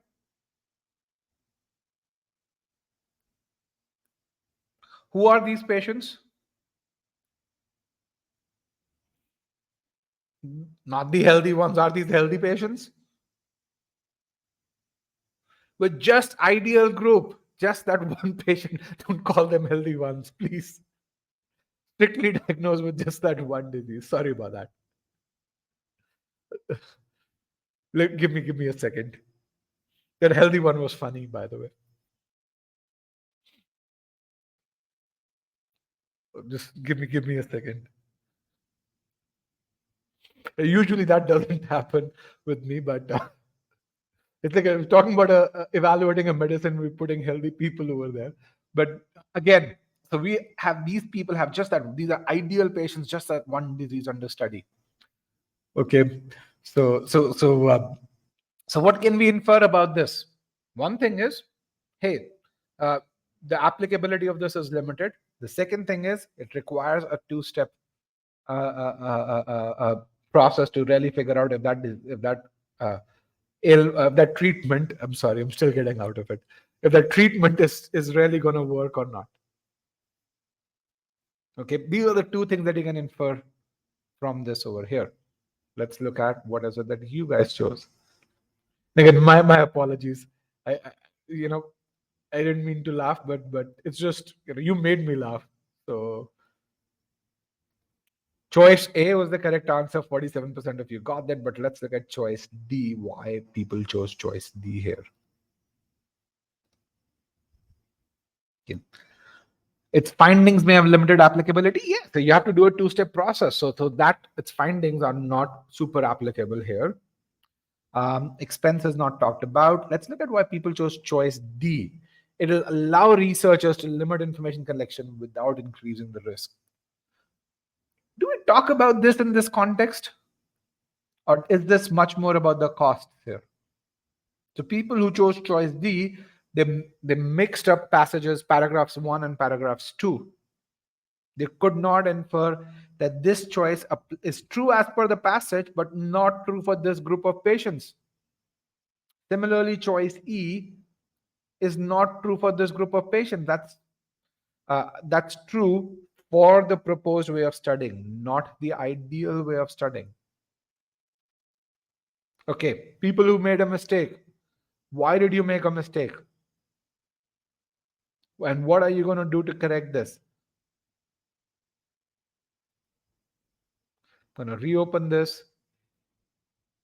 Let's bring this poll back here. Why did you make a mistake? What are you going to do to correct this?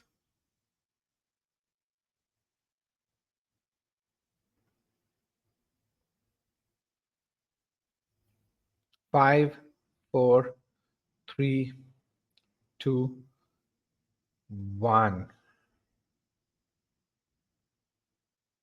Not enough retention. Did not visualize the answer choices. Could not read the passage. Again, very, very correctable terms. No one's really said, hey, the passage was really complex. No one's really said, I didn't know that. I cannot read this. All of these are habits. Can you really see that each one of you could have answered this question correctly? There's nothing alien about this question. It's not rocket science.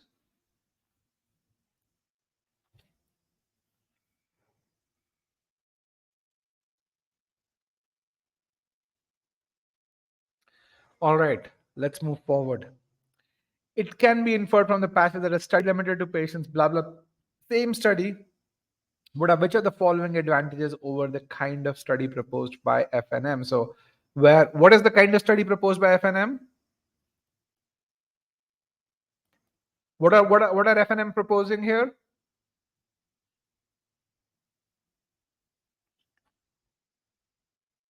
Larger subgroup of patients. Yes, everyone got that. Larger subgroup. Diverse set, larger sample, all of these are good answers. So what advantages could such a study have over this?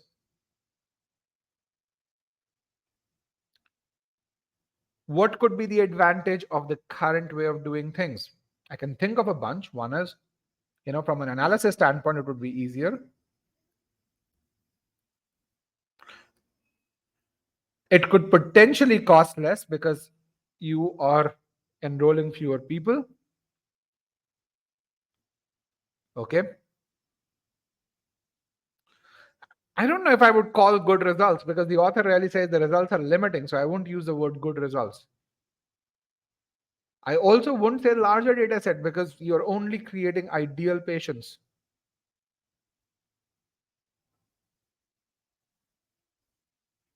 So the current way of doing things definitely seems easier to me from an analysis standpoint. Why? Because I won't have that many variables. I only have one kind of patients. Let's consider things to consider. That's really, really good over here. It potentially would cost less as well because I'm enrolling fewer patients.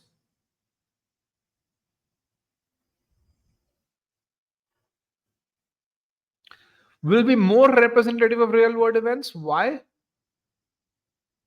Will be less representative. So that, not more. The current way of doing things, will that be more representative of real world?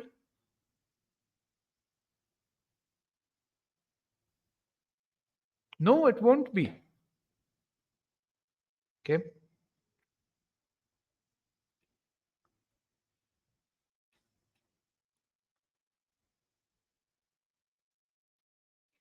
Let's look at the answer choices. It would yield more data and its findings would be more accurate. Nowhere in the passage for either of the proposals do we talk about improving the accuracy of trials. The method that F&M suggesting are more representative, but that's not what the question's asking about.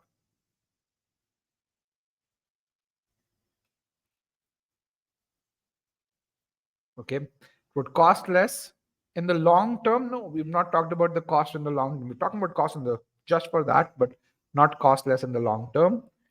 Limit the number of variables would need to consider while evaluating the treatment under study. That is really, really good. That is absolutely correct. A majority of you, I think this is the question that had the highest accuracy here. 72% of you got this absolutely correct. Now, people who chose choice A did not read the question properly. Am I correct? You chose choice A, you went with the FNM's proposal. That's not what the question's asking about. Also, even in that case, findings would be more accurate. But I didn't see the number of variables being discussed. What does the question say? What does the question say? Inferred.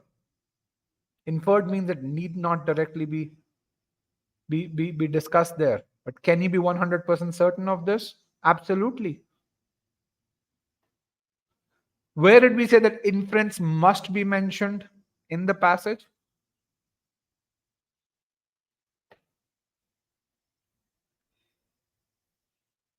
Can you really say with 100% certainty that there'll be at least one fewer variable in the ideal way of doing things?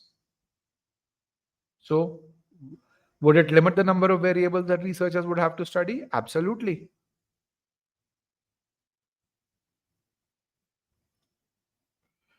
People who chose choices D and E also did not understand the question. This is about FNM's proposal, choices D and E, not about the ideal way of doing things, which is what choice C is saying. Only had you focused on the question stem, everyone would have gotten this correct. Everyone. This one, again, is a question. Everyone would have gotten this correct had you focused on the structure of the question. The question is saying, why does the author mention patients' ages? You can see 70% of you got it correct, which is very good, but I want to really see why is it that others did not. So why does the author mention patient ages? To identify one aspect of benefit that would come from FNM's proposal. That's it. Which is choice D. Choice C says indicate why progressive diseases may require different treatments at different stages.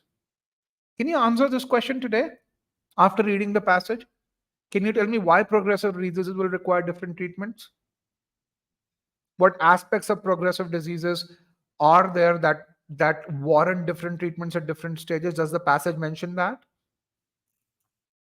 You can't even answer that question after reading this now, even if you take the entire passage.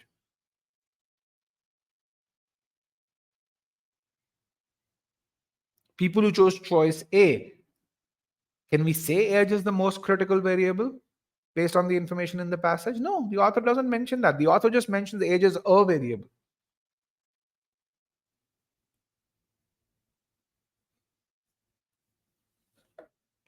People who made a mistake, your corrective action. Come on, let's do that so that we can move forward.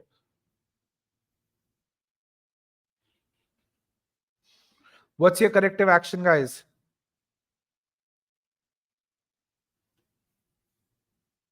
People who made a mistake.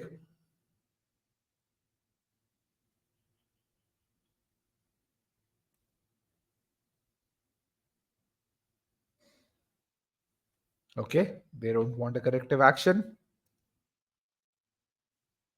Decode the answer choices properly. Read the answer choices more carefully. Need to make sure that the example is consistent. Choice C says, what is the outcome in which researchers generally conduct trials? Again, not FNM's way of doing things, but the current way of doing things. Really, really critical. Okay. We have two proposals. Each one of them is because of the current way of doing things and outcome of this. The first one is trying to improve upon the costs. Why? Because currently we are collecting a lot more data that leads to increases in cost of data collection, storage, and analysis. We can really see that over here. Choice 2 is trying to get more insights to increase that applicability in real time. Okay. So those are the two outcomes over there. The correct answer in this is choice A. I'm going to really talk about why choice C is not the correct answer, because a number of you chose choice C. But here's how you guys polled. A, B, C, D were the most popular. Choice A says they spend money on storage of information that's likely to be irrelevant. The author talks about this. That's absolutely correct. Choice C says they avoid the risk of overlooking variables. Do you guys remember this risk and never entirely eliminable? If something's not eliminable, can you avoid it? Can you avoid something? You say, I avoid seeing that person, which means you did not see that person. I avoided taking that road, which means you did not take the road. If something's never entirely eliminable, can you avoid it? Absolutely not. Okay. This is what the test is playing on over here. So this one's wrong. They sometimes compromise the accuracy of their findings. Does the author ever say in this entire passage that the accuracy of findings has gone down? Does the author ever say that? No, he doesn't ever say that. The accuracy of findings is not discussed. In the first proposal, we're talking about reducing costs. In the second proposal, we're talking about making the trial more applicable. The author is not saying the current way yields poor results. It's just that the current way is a two-step process. It's a longer process. The author wants greater insights. Choice D talks about overlooking facts. Does the author really say that in the current way of doing things, researchers overlook facts because they collect a ton of information? No, the author says it leads to increase in costs.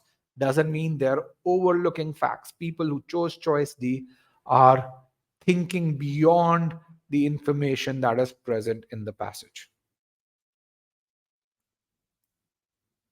All right. With that, How are we doing so far?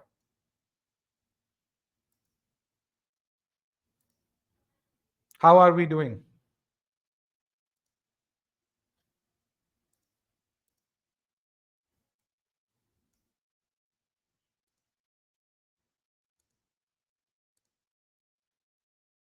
Good, great.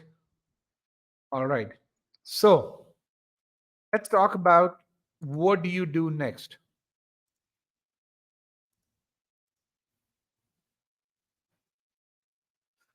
A little bit more confidence. Do you think you can read? You're going to read better now?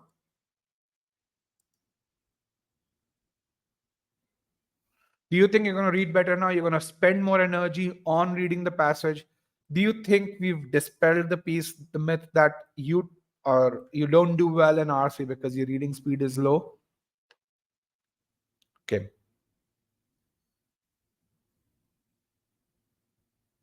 perfect. This is a great takeaway. So if you are an EG matter, I want to tell you something over here. If you're an EG matter who hasn't started GMAT RC, I want to make sure that you go through the master comprehension course where we teach you how to read a sentence, when to pause, how to understand the meaning.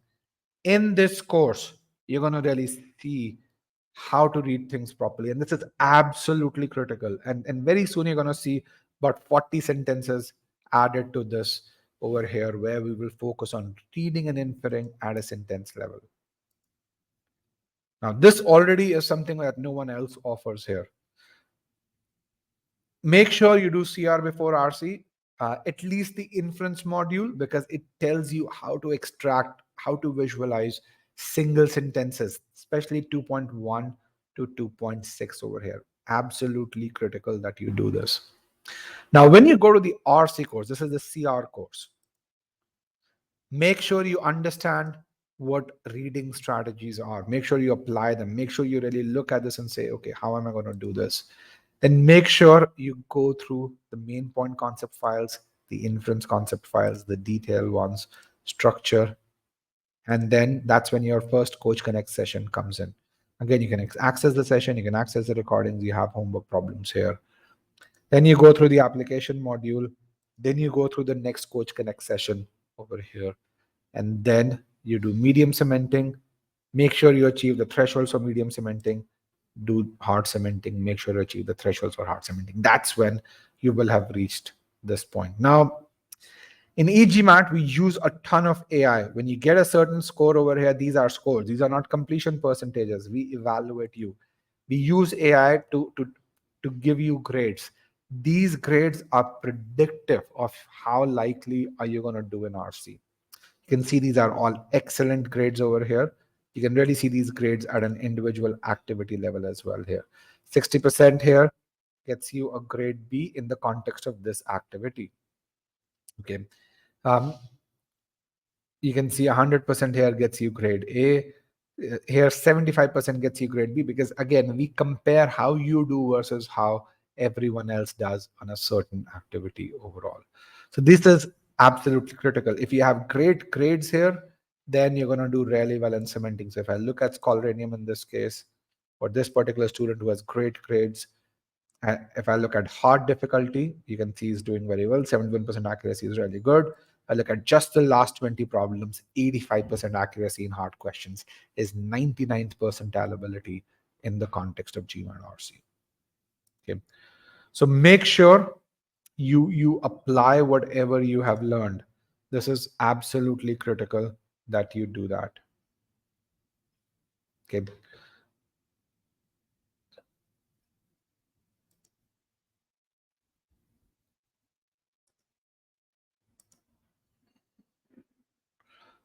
Is that clear, guys?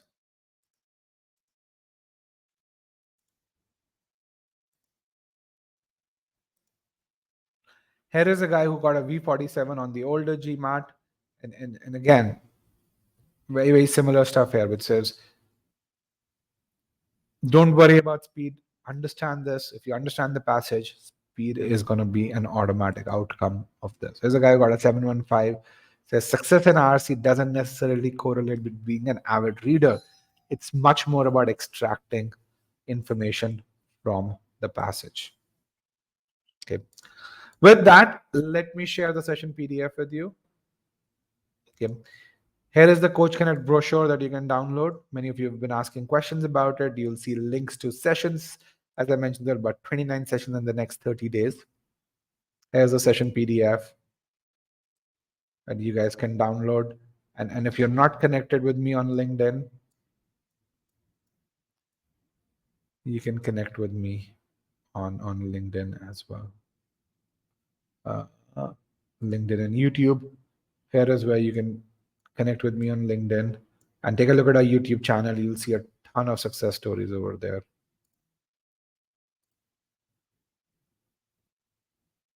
And you'll see people who just like you are not some folks who are great in verbal or DI or quant, but how using proper metrics they've improved. If you're not connected with Pile, you can also connect with Pile. Pile's LinkedIn details are also there, and then the details of a DI webinar too. If you're not an e-GMATer, we have a phenomenal free trial. You can definitely check that out.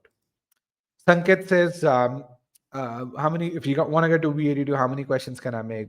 Can I make a mistake on?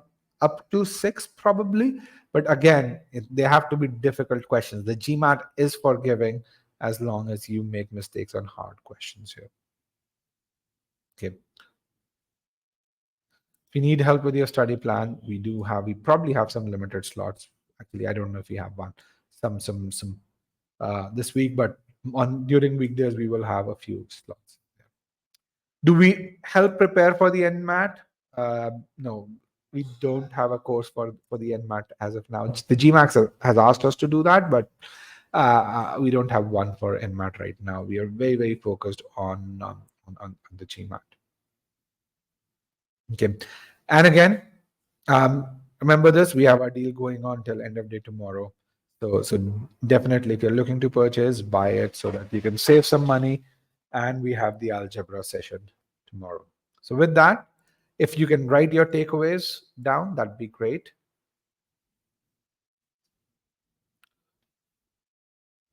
What are your takeaways? If you can write those down.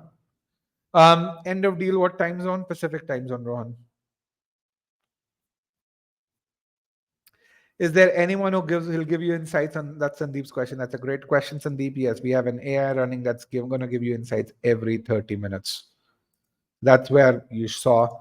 Let me actually talk about.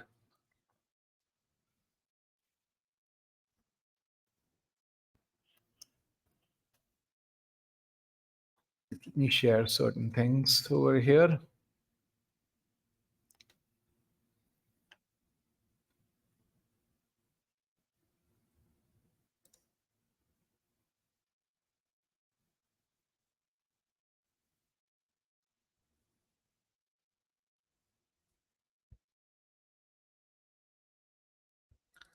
If you look at stuff over here, this is everything that we've done in the year 2024, just this year. So, and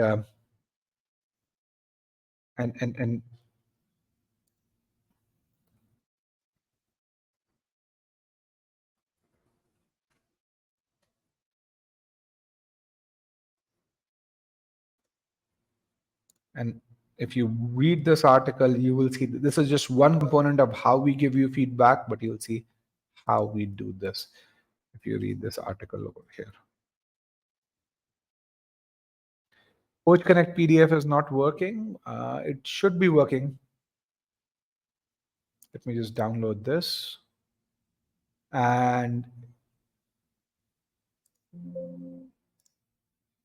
But if the PDF is not working, let me give you a web link to Coach Connect here. Here is a web link to Coach Connect, where you say link to brochures, a link to brochure. So that should work. And the live sessions page has the live calendar. If you're on a phone, the downloads usually don't work on the phone, but the link to brochure should work right below this.